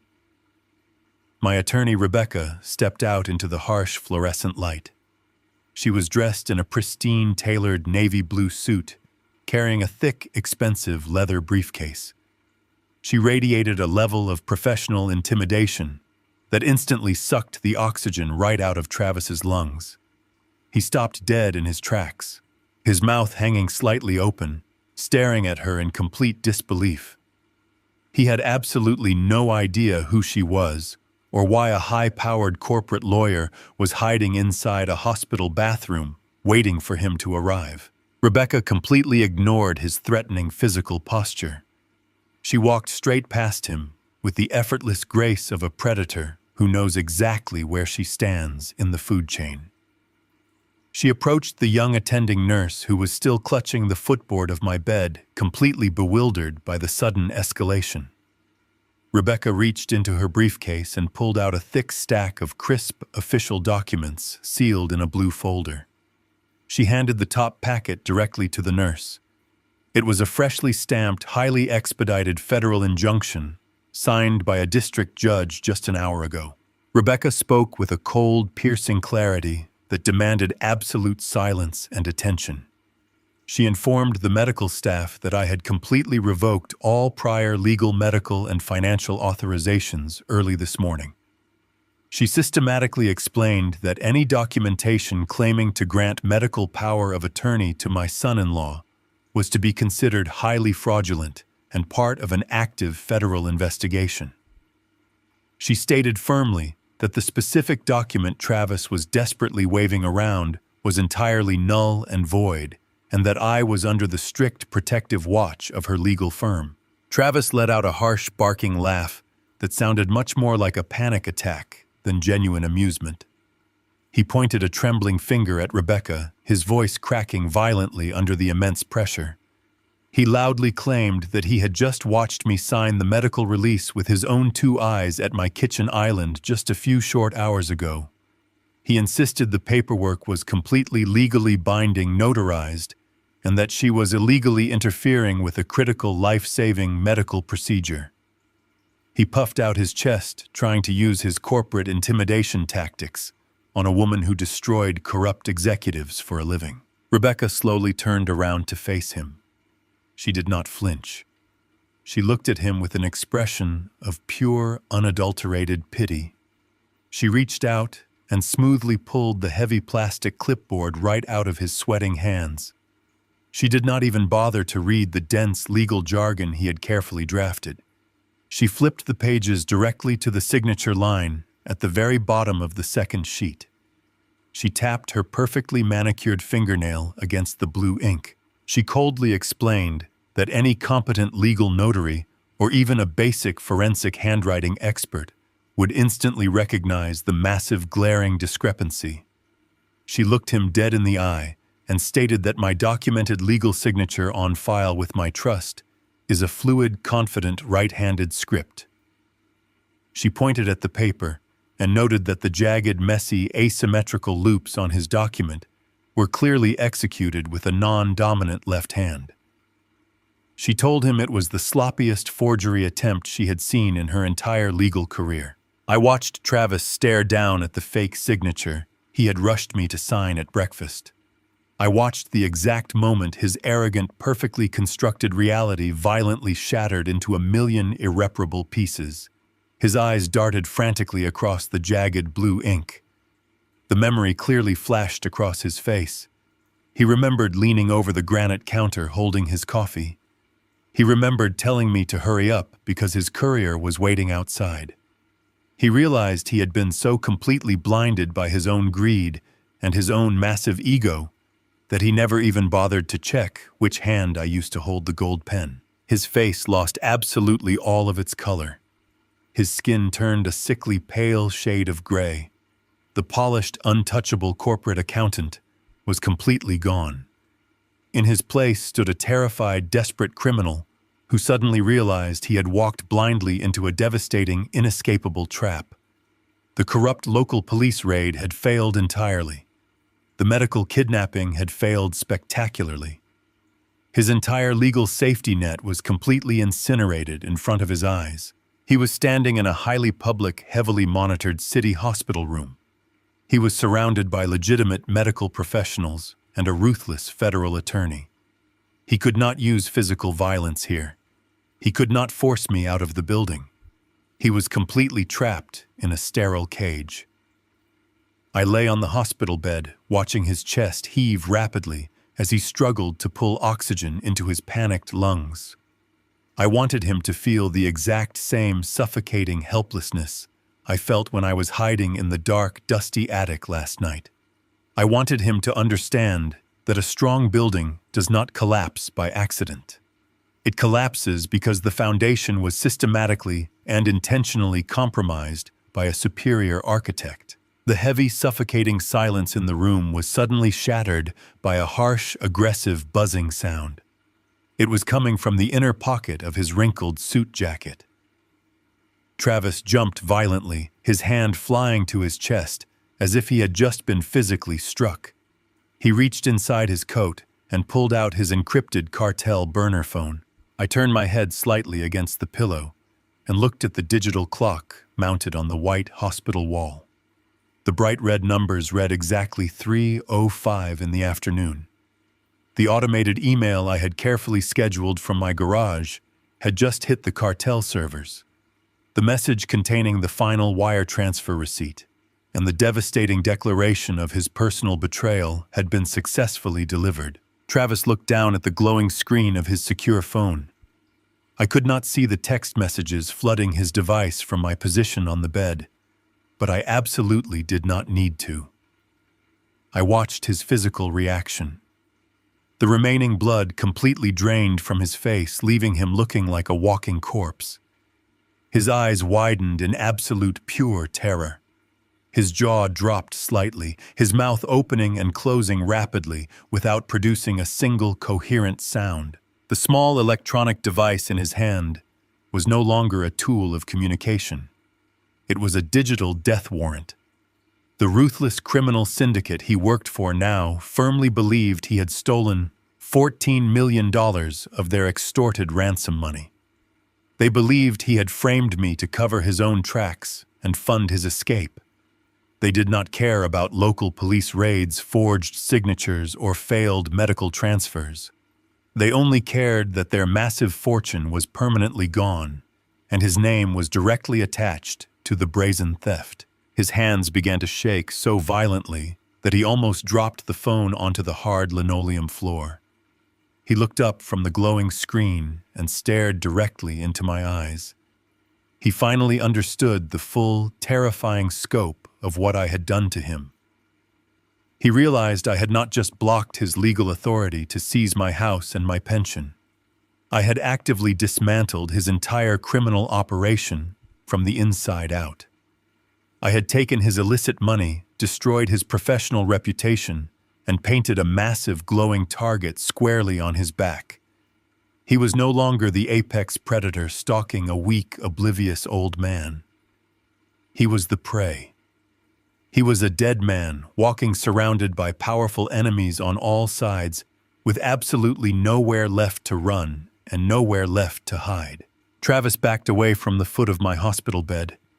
His expensive leather shoes squeaked awkwardly against the polished linoleum floor. He bumped his shoulder heavily into the wooden doorframe, nearly losing his balance as he stumbled backward. He did not say another word. He did not try to argue with my attorney or threaten me again. The absolute reality of his situation had finally crushed the breath right out of his lungs. He turned around and bolted down the brightly lit corridor. I listened to his frantic footsteps echoing down the hallway, getting faster and faster until they completely disappeared. He was running for his life. As soon as the sound of his footsteps faded away, Rebecca calmly closed the heavy door to my private suite. She offered me a brief professional nod and stepped quietly into the corner of the room. The door opened again a few seconds later. Matthew walked inside.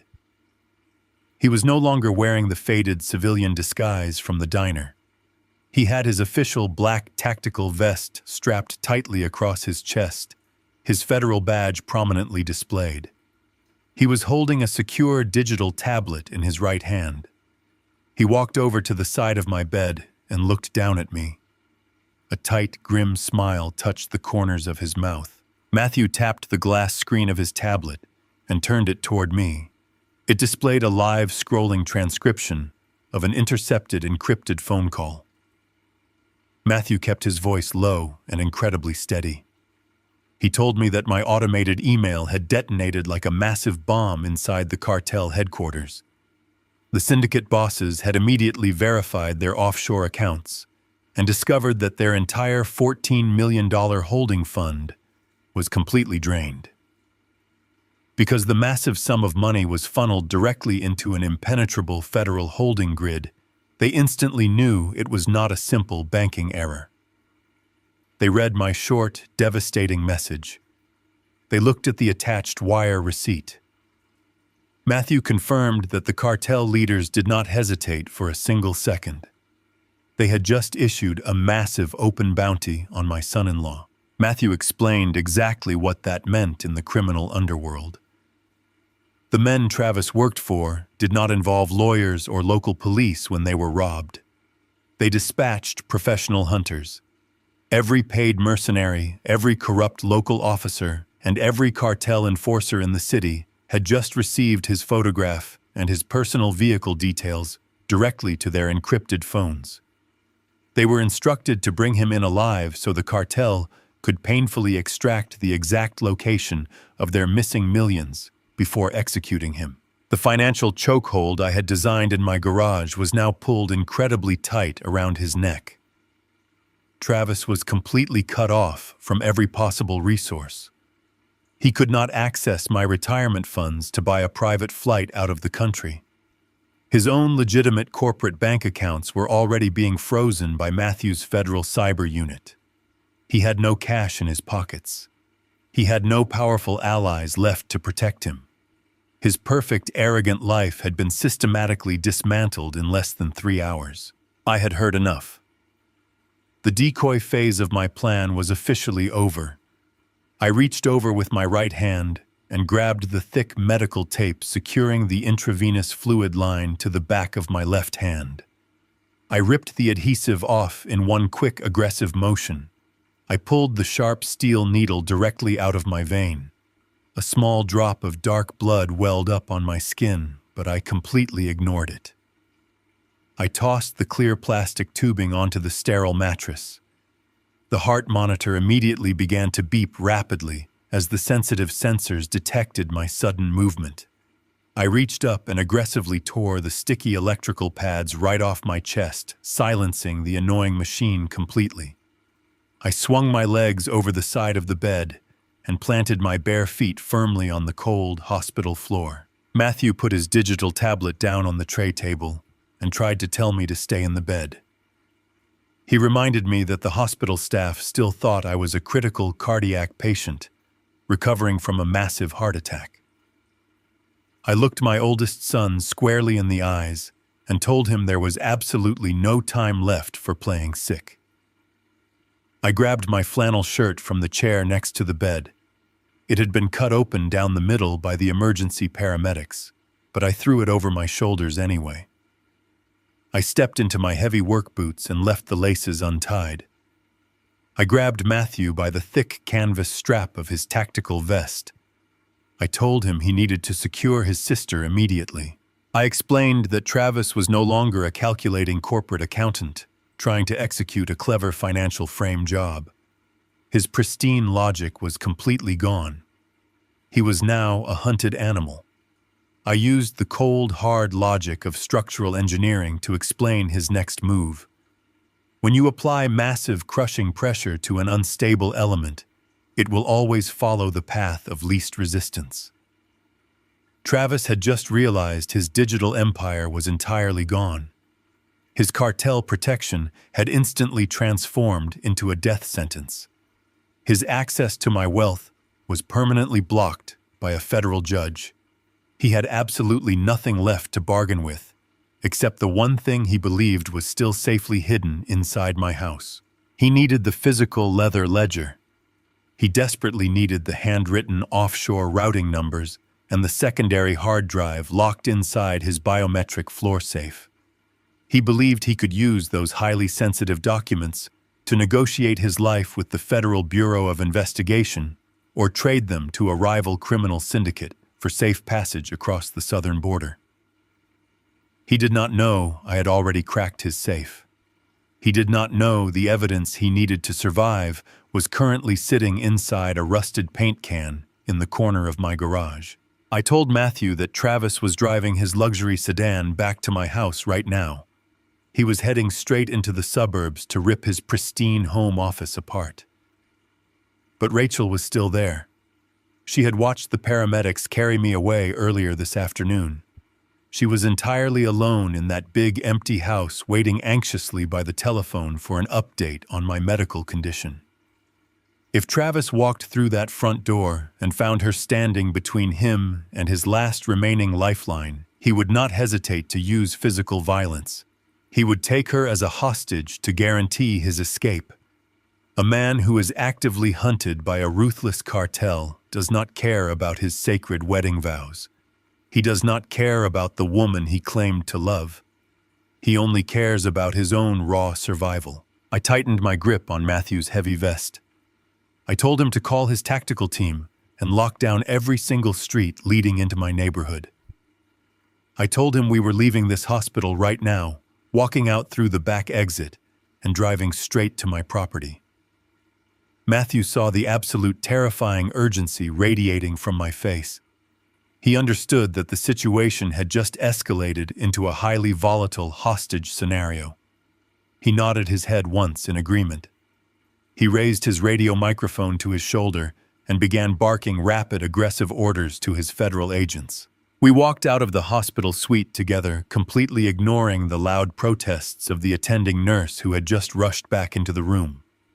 We left the broken pieces of his legal strategy scattered on the floor and headed straight toward the hospital parking garage. The trap was perfectly reversed, but the war was not entirely over until the architect of this nightmare was permanently locked inside a federal cage. I climbed into the passenger seat of Matthew's armored vehicle. We sped out onto the busy city streets, racing against the clock to intercept a cornered rat before he could destroy the only family I had left. The ride in Matthew's armored tactical vehicle was suffocatingly tense. The heavy engine roared as we tore through the city streets, weaving violently through the late afternoon traffic. I watched the familiar suburban landscape blur past my passenger window. Usually this drive felt peaceful, a gentle transition from the loud city to the quiet sanctuary of my neighborhood. Now it felt like a countdown to an inevitable explosion. Behind us, 3 unmarked black sport utility vehicles followed in a tight, aggressive formation, carrying Matthew's elite federal tactical team.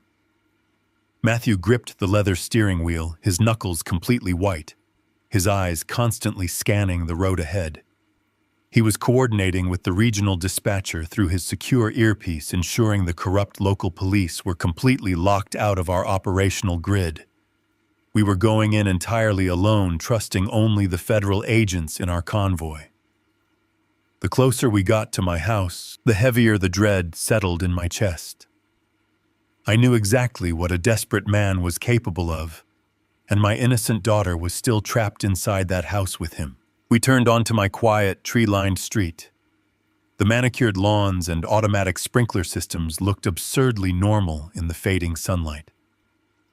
But as we pulled up to the curb, the illusion of suburban safety vanished instantly.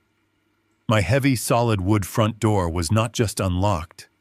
It was completely smashed inward, hanging precariously off its shattered iron hinges. Splinters of polished wood and twisted metal strike plates were scattered across the concrete porch. Travis had not bothered to use his house key. He had kicked the door off its frame in a state of absolute blind panic. Matthew killed the engine and immediately drew his federal-issue sidearm from his hip holster. He signaled for the tactical team to deploy.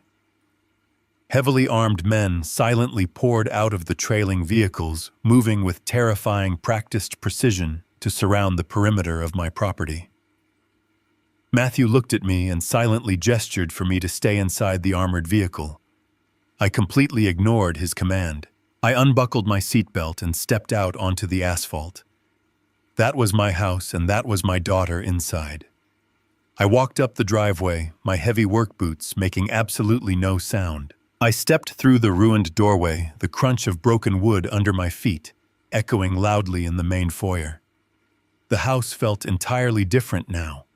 It felt violently violated. From down the long hallway, the sickening sounds of pure destruction vibrated through the floorboards. It was the sound of heavy furniture being systematically smashed against drywall, the sound of tearing paper, and the frantic, animalistic grunting of a man completely losing his mind. Matthew moved ahead of me, his weapon raised meticulously, clearing the corners of the living room and the kitchen. I did not need to clear any rooms. I knew exactly where the noise was coming from. I walked straight toward the back of the house toward his pristine home office. The door to the office was wide open. The room I had seen in perfect sterile condition just a few hours ago was completely unrecognizable. Travis was tearing the space apart like a wild, cornered beast. The expensive glass desk was shattered into thousands of jagged pieces across the carpet. My antique wooden bookshelves were forcefully pulled down, heavy volumes ripped in half their pages, scattered everywhere like freshly fallen snow. The drywall was punched through in half a dozen places, exposing the raw wooden studs and pink fiberglass insulation underneath. He was searching frantically for hidden compartments, tearing the room down to its very skeleton. In the center of the deep closet, the thick gray carpet was ripped completely back. The heavy steel door of his biometric floor safe was wide open. He had rushed in, pressed his thumb to the scanner, and found the steel box entirely empty. He realized someone had completely bypassed his infallible, arrogant security system. He realized the physical leather ledger and the highly encrypted secondary hard drive were completely gone. The reality of his total crushing vulnerability had driven him into a violent physical frenzy. His expensive tailored suit was ripped at the seams, his silk tie was missing, and his knuckles were actively bleeding from smashing the glass desk. He was a monster, fully unmasked. Then I saw her. Rachel was standing in the hallway just a few feet away from the office door. She had clearly heard the front door smash open and had run downstairs to see what was happening. She was completely frozen in place, her hands covering her mouth, staring in absolute paralyzing horror at the man she had married. She was looking at a rabid animal destroying our home, his face twisted in a mask of pure, ugly desperation. She did not understand the cartel blood money, the federal wire fraud, or the corrupted police raid. She only knew that the polished, loving husband she thought she knew was entirely a lie. Travis suddenly stopped tearing at the broken drywall. He heard Rachel let out a small, terrified gasp. He spun around, his bloodshot eyes locking instantly onto her frozen face, his panicked, desperate brain short-circuited. He did not see his loving wife. He saw physical leverage.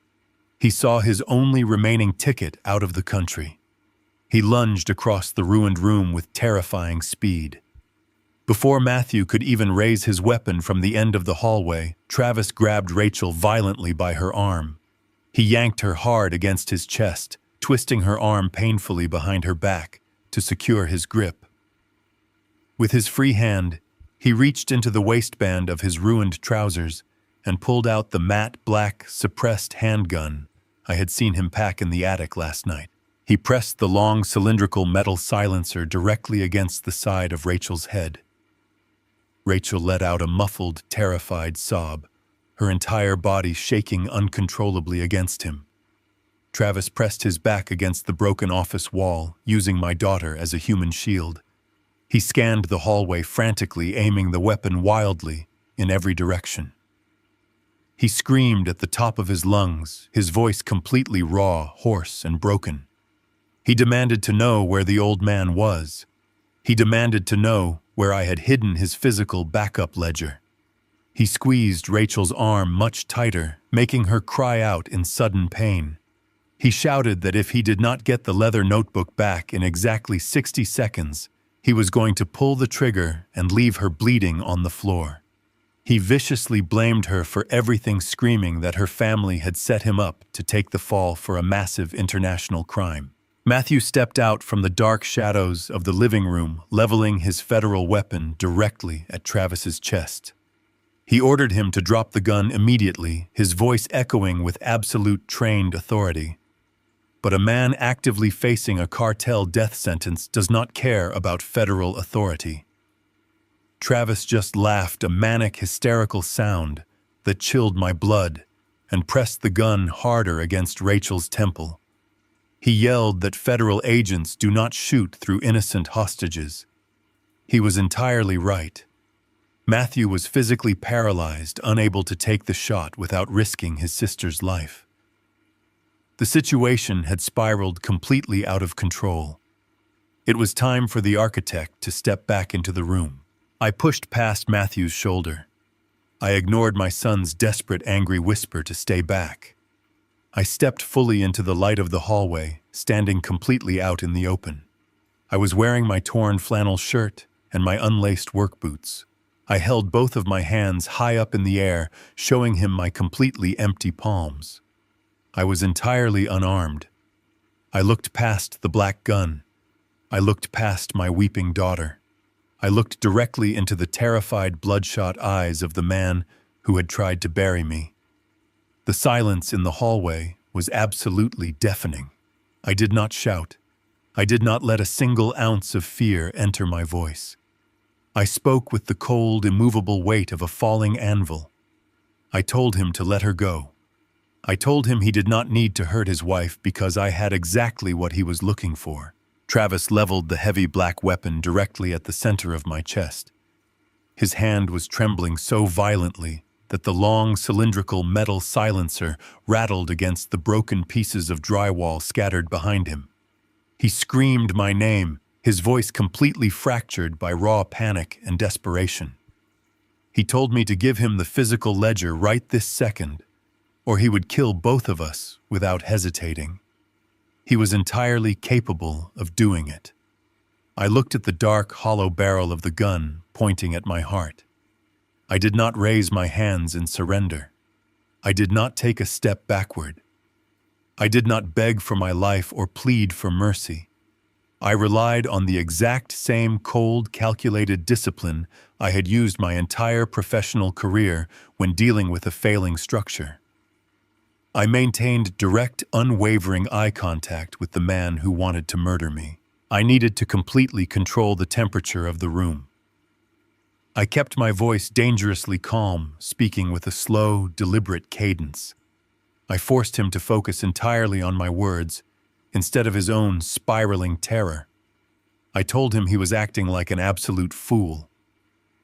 I explained that I was not stupid enough to keep the only piece of evidence keeping me alive inside a house that was scheduled to be raided by corrupt police officers. I lied with absolute, unbreakable conviction. I told him the physical leather notebook and the highly encrypted secondary hard drive were currently sitting inside a heavily reinforced security locker at a private storage facility in the downtown financial district. I watched his bloodshot eyes widen as his brain desperately tried to process the information. He wanted to call my bluff, but he knew I was an engineer who planned for every possible contingency. I laid out his abysmal odds with brutal surgical clarity.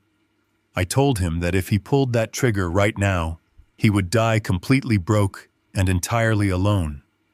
I reminded him that the cartel bosses already knew he had stolen their $14 million.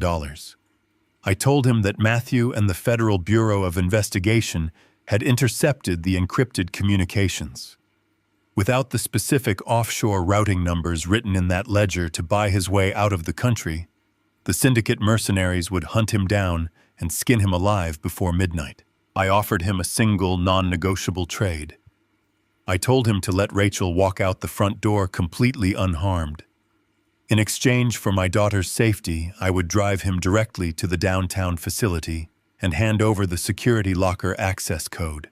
Travis stood frozen against the ruined office wall. I could actually see the desperate calculations grinding behind his panicked eyes. He weighed his massive corporate ego against his primal animalistic fear of a brutal cartel execution.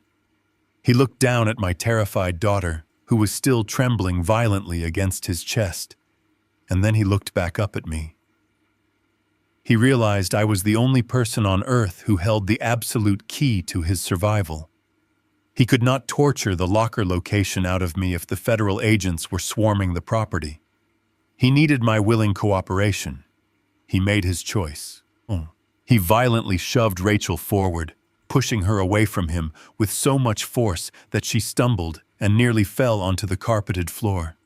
He screamed at her to get out of the house immediately and never look back. Rachel scrambled to her feet, tears streaming rapidly down her face. She looked at me, her eyes begging me to run out the door with her. I could not tell her that her brother was waiting just outside with a heavily armed federal tactical team. I offered her a single reassuring nod, silently promising her that everything would be over very soon. She turned and ran out the broken front door, disappearing into the safety of the afternoon sun. The heavy silence of the house settled over us once again. We were completely alone. Travis instantly closed the physical distance between us. He lunged forward and grabbed the back of my flannel shirt, twisting the thick fabric into a tight, aggressive fist. He pressed the hard, cold metal barrel of the suppressed handgun directly against the base of my spine. The weapon dug painfully into my vertebrae, sending a sharp jolt of adrenaline straight through my nervous system. He pushed me roughly forward, ordering me to march slowly down the hallway toward the garage. Every step we took through the house felt incredibly heavy. My mind was racing, anticipating his every possible erratic move. He stayed completely hidden behind me, using my body as a human shield to protect himself from the open living room windows. He was terrified that police snipers were watching from the street, waiting for a clear shot. His tactical paranoia was entirely justified, but it also made him incredibly dangerous.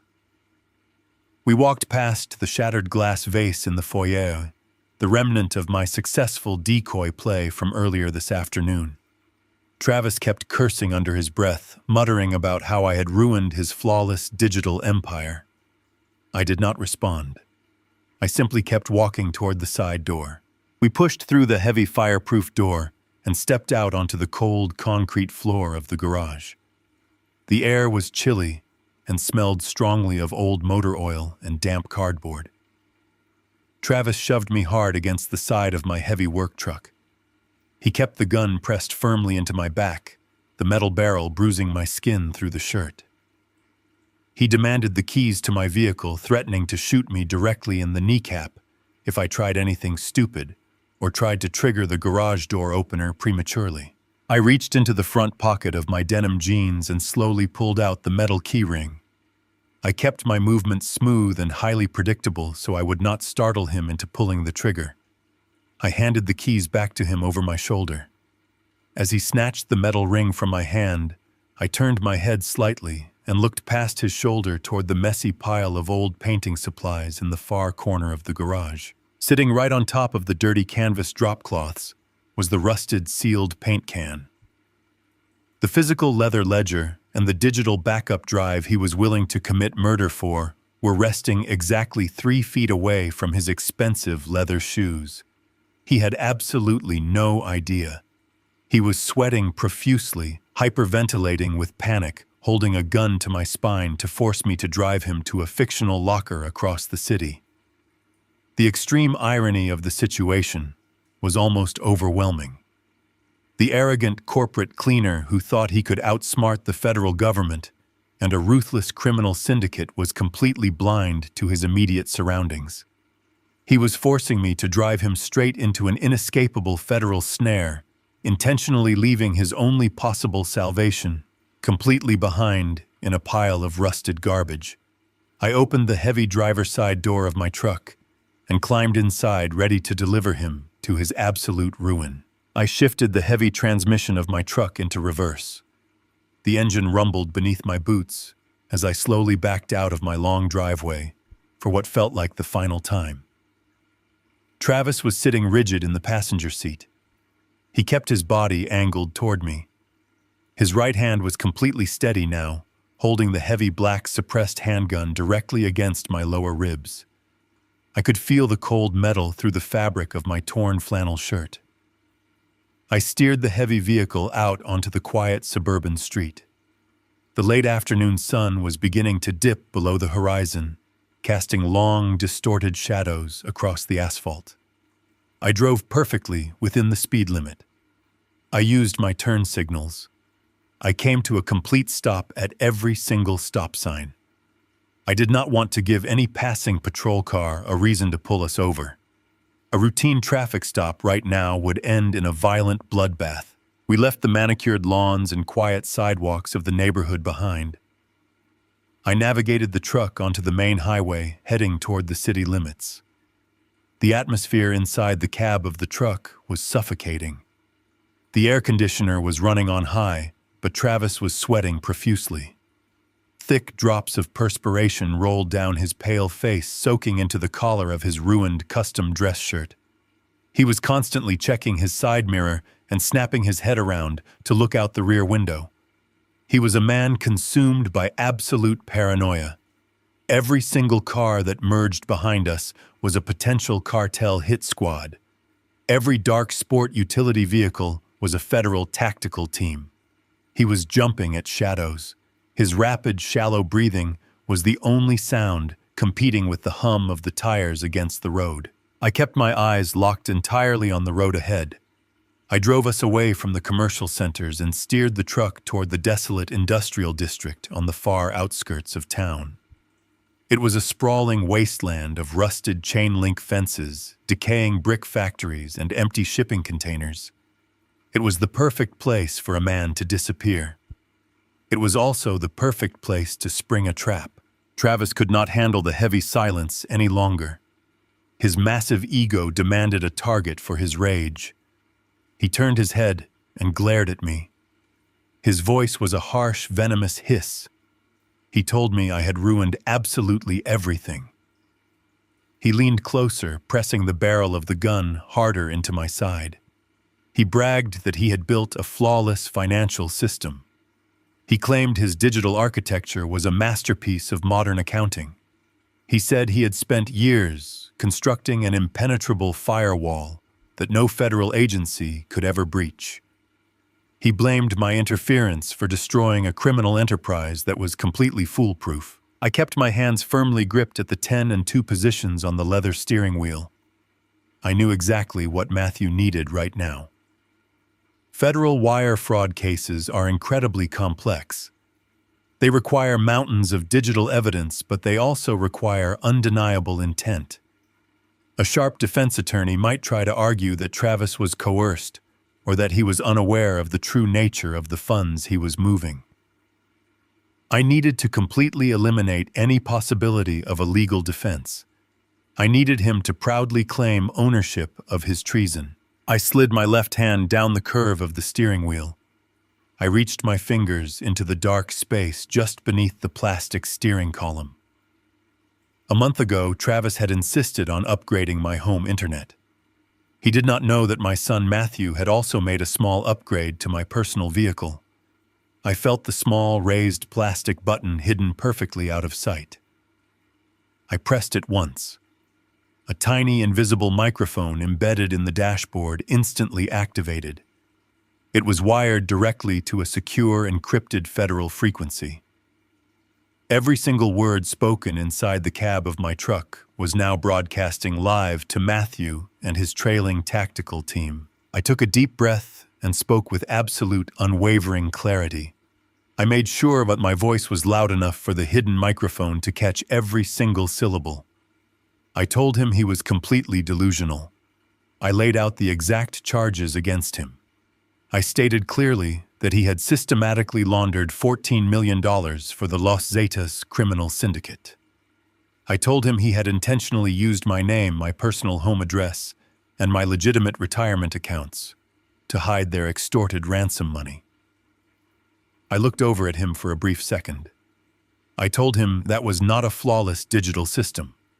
I told him that was high-level federal treason. I threw the exact words he needed to hear to trigger his massive narcissism. I challenged his intellect. A smart criminal would have realized I was baiting him. A smart criminal would have kept his mouth shut and held his weapon steady. But Travis was not thinking like a survivor anymore. He was thinking like a humiliated corporate executive who desperately needed to prove he was the smartest man in the room. He could not stand the idea that an obsolete, retired old man was judging his masterpiece. Travis let out a sharp, arrogant laugh. It was a chilling sound that completely lacked any human empathy. He leaned back slightly against the passenger seat, his chest puffing out with twisted pride. He did not deny a single accusation. Instead, he eagerly embraced them. He looked directly at me and proudly admitted to everything. He loudly confirmed that he had moved every single penny of that $14 million for the syndicate. He bragged about how easily he had bypassed the international banking regulations.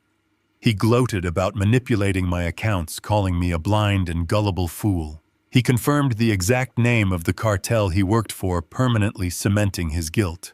Then he made his final fatal mistake. He clearly stated his entire malicious intent. He told me that his plan was always to use me as a disposable shield. He admitted that he planted the digital flash drive in my study this morning. He confirmed he arranged the corrupt local police raid. He stated with absolute terrifying confidence that when the federal government finally closed in, I was going to take the fall for his entire criminal empire. He promised me that I would die alone in a maximum security federal prison while he lived out the rest of his life on a tropical beach. His full, unedited confession echoed loudly in the confined space of the truck cabin. I did not need to say another word. He had just handed the Federal Bureau of Investigation a pristine wrapped gift. He had confessed to massive wire fraud, money laundering for a recognized international terrorist syndicate, elder abuse, and attempted murder. There was no defense attorney on the planet who could save him now. He had completely sealed his own fate. I turned the steering wheel sharply to the right. We left the main industrial road and slowly rolled onto a heavily cracked concrete driveway. Tall, rusted weeds pushed up through the broken pavement. We were entering the grounds of a massive abandoned textile warehouse. The towering brick building was completely covered in faded graffiti. The windows were shattered, and the massive loading dock doors were heavily chained shut. The lot was surrounded by a high chain-link fence topped with coils of sharp razor wire. It was completely isolated from the rest of the city. I brought the heavy truck to a slow, steady stop right in the middle of the empty lot. I shifted the transmission into park and turned the key, killing the engine. The sudden silence was absolute and heavy. Travis quickly scanned the deserted warehouse, looking for the secure storage facility I had promised him. He frowned, his grip tightening on the black handgun. He demanded to know where the security lockers were. He asked why we were parked in an abandoned lot. He did not realize that the broadcast was over. He did not realize that his arrogant confession was the absolute final piece of the puzzle. I took my hands off the steering wheel and rested them quietly in my lap. I looked at the man who had tried to destroy my family, and I waited for the federal snare to violently snap shut. The dead silence of the abandoned industrial lot pressed down heavily against the windows of my truck. Travis sat frozen in the passenger seat, his knuckles completely white as he gripped the heavy, suppressed handgun. He looked out through the windshield at the towering, graffiti-covered brick walls of the empty textile warehouse. His paranoid brain was struggling to reconcile the desolate environment with his arrogant expectations. He turned to me, his eyes wide and completely bloodshot. He aggressively pressed the metal barrel of the weapon harder against my lower ribs. He demanded to know where the secure storage building was. He demanded to know why there were no armed guards, no security cameras, and no heavy reinforced steel doors. He shouted that I had taken a wrong turn and ordered me to put the truck back into drive immediately. He was completely trapped in his own frantic denial. I kept my hands perfectly still, resting them calmly on the leather steering wheel. I looked directly into his panicked face and told him I had driven him exactly where he needed to be. I told him there was no private security locker. I told him the physical ledger he desperately needed to buy his life back from the cartel was currently sitting inside a rusted paint can on the floor of my garage. The absolute shock of my revelation hit him like a physical blow. His jaw dropped and the breath hitched violently in his throat. He realized he had abandoned his only salvation. He realized his entire desperate hostage run was a complete pathetic failure. He raised the gun, his face twisting into an ugly mask of pure homicidal rage. He screamed that he was going to blow my head off right here in the driver's seat. But before his trembling finger could even squeeze the trigger, the entire world outside the truck violently erupted into blinding light and deafening noise. The massive, rusted, corrugated steel doors of the loading dock directly in front of us did not just open. They completely exploded outward. A heavy armored federal breaching vehicle smashed right through the thick metal barricade, sending massive showers of orange sparks and shattered iron chains flying into the dark night sky. The deafening crash of tearing metal echoed like thunder across the empty concrete expanse. Before Travis could even turn his head to look, 6 more heavily armored, unmarked black tactical vehicles came tearing around the blind corners of the brick warehouse. They swarmed the desolate lot with terrifying synchronized precision. They slammed on their brakes perfectly, boxing my truck into an inescapable steel perimeter. Their heavy rubber tires screeched violently against the broken pavement, sending up thick clouds of white smoke. Massive high-powered tactical spotlights mounted on the reinforced roofs of the federal vehicles snapped on simultaneously. The blinding, concentrated white beams flooded the cabin of my truck, completely incinerating the evening shadows and turning the inside of the vehicle into agonizing daylight. Travis shrieked in sudden pain, dropping the hand holding the weapon and throwing his arm over his face to shield his eyes from the overwhelming glare. He pressed his back violently against the passenger door, desperately trying to make himself as small as humanly possible. But there was absolutely nowhere left to hide. The heavy steel doors of the surrounding tactical vehicles flew open. Dozens of highly trained federal agents wearing full protective body armor poured out onto the concrete. They moved with absolute silent efficiency, taking up fortified firing positions behind the heavy engine blocks of their trucks.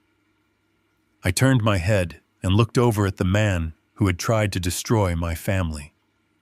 Through the blinding white light, I saw 3 distinct bright red laser dots appear directly on the center of his chest. They were perfectly visible right through the thin fabric of his ruined silk shirt. Federal snipers positioned on the warehouse roof had him completely locked in their sights.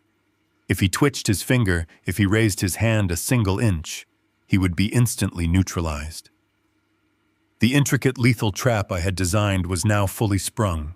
A loud piercing electronic screech ripped through the air as a heavy megaphone was switched on. My oldest son Matthew stepped out from behind the lead armored breaching vehicle. His athletic frame was clad in heavy tactical gear, his federal badge shining brightly under the spotlights. He raised the megaphone to his mouth. His voice boomed across the empty industrial lot, amplified and echoing with absolute terrifying authority. He called Travis by his full name. He announced that the vehicle was entirely surrounded by the Federal Bureau of Investigation. He ordered him to drop the weapon onto the floorboards immediately and place both hands flat against the glass of the windshield. He stated with cold clarity that any sudden movement, any hesitation, would be met with immediate and overwhelming lethal force. The psychological transformation of my son-in-law was absolute, immediate, and incredibly pathetic. The highly polished, arrogant corporate mastermind completely evaporated into thin air. The ruthless cartel cleaner who bragged about washing millions of dollars vanished entirely. The man sitting next to me was nothing but a broken, terrified coward facing the absolute ruin of his entire existence. His fingers went completely limp. The heavy black suppressed handgun slipped from his sweaty grip and dropped onto the rubber floor mat with a dull, harmless thud. Travis completely collapsed forward, burying his flushed face in his hands. He began sobbing uncontrollably. His entire body shook with violent, racking gasps that echoed loudly in the confined space of the cabin. He reached out with his bare, bleeding hands and desperately grabbed the sleeve of my torn flannel shirt. He looked at me with tears streaming down his face. He cried out my name, begging me to tell the federal agents it was all a massive misunderstanding. He pleaded with me to save him from federal prison. He swore he would give all the cartel money back. He frantically promised he would leave the state, change his name, and never come near my daughter again if I just helped him get away. He was bargaining with a man whose life he had actively tried to destroy just a few hours ago. I looked down at his shaking hands gripping my sleeve. I felt absolutely nothing for him. I felt no pity. I felt no sympathy. I felt no regret. I had warned Rachel that men who care too much about how their shoes shine often care very little about the people they step on. He had stepped on me, expecting me to quietly crumble under his weight. I reached down and physically peeled his sweating fingers off my clothing. I tossed his hand away as if it were a piece of rotting garbage. I reached over and pressed the unlock button on the driver's side door. I grabbed the heavy plastic door handle and pulled it open. The cool, crisp night air rushed into the suffocating, sweat-filled cabin of the truck. I stepped out onto the broken concrete. I turned around and looked back inside the vehicle one final time. I looked at the pathetic, sobbing mess of a man who had tried to steal my wealth, my freedom, and my home. I spoke my final words to him clearly, making absolutely sure he heard every single syllable over the sounds of the shouting federal agents closing in. I told him he had tried to bury me inside my own home. I told him to enjoy his new cage. I slammed the heavy truck door shut permanently, sealing him inside his own self-made tomb. Federal tactical agents immediately swarmed the passenger side of the vehicle. They yanked the door open, reached inside, and grabbed Travis by his ruined suit jacket. They violently dragged him out onto the hard concrete lot. They slammed him face down onto the ground, forcefully, ripping his arms behind his back. The sharp, metallic click of heavy steel handcuffs snapping around his wrists echoed loudly in the night air. I did not stay to watch them read him his rights. I did not care what he had to say to the authorities. I turned my back on him and walked slowly across the brightly lit lot toward Matthew. My oldest son lowered the heavy megaphone and stepped forward to meet me. He looked at me with a mixture of profound relief, exhaustion, and deep respect. He asked me if I was physically injured. I shook my head and told him I was perfectly fine. I told him I desperately needed to go back to the house to check on Rachel and make sure she was safe. But first I had one final piece of vital business to conclude. When I had walked out of the garage to the driver's side of the truck earlier, I had quietly grabbed the rusted wire handle of the paint can and placed it securely in the bed of my vehicle. I walked to the back of my truck, reached over the tailgate, and pulled the heavy metal cylinder out. I walked back over to Matthew and handed the dented paint can directly to him. I told him the physical cartel ledger and the highly encrypted digital backup drive were sealed safely inside. I told him he now had the absolute final nail in the coffin to completely dismantle the international syndicate. Matthew took the heavy can, a wide, genuine smile finally breaking across his exhausted face. He looked at me and told me I had done an incredible job. I looked up at the dark, starless night sky above the industrial district. I breathed in the clean, cool air. The massive, crushing weight that had been sitting heavily on my chest since midnight was completely gone. The complex, dangerous structure of lies had been safely demolished. My house was secure. My daughter was free from a monster. My life was finally permanently my own again. The greatest lesson I learned from this entire ordeal is that shared blood does not automatically equal true family. Family is built on mutual respect, genuine loyalty, and unwavering support, not on entitlement and exploitation. I spent my life building a secure foundation for my children, assuming they would protect it. Instead, I discovered that blind trust is a dangerous vulnerability. True strength is not about enduring abuse in silence to keep the peace. It is about having the courage to tear down a toxic structure and rebuild your life on your own terms, no matter your age. Share this story with anyone who needs a reminder that it is never too late to stand up for yourself and take your power back.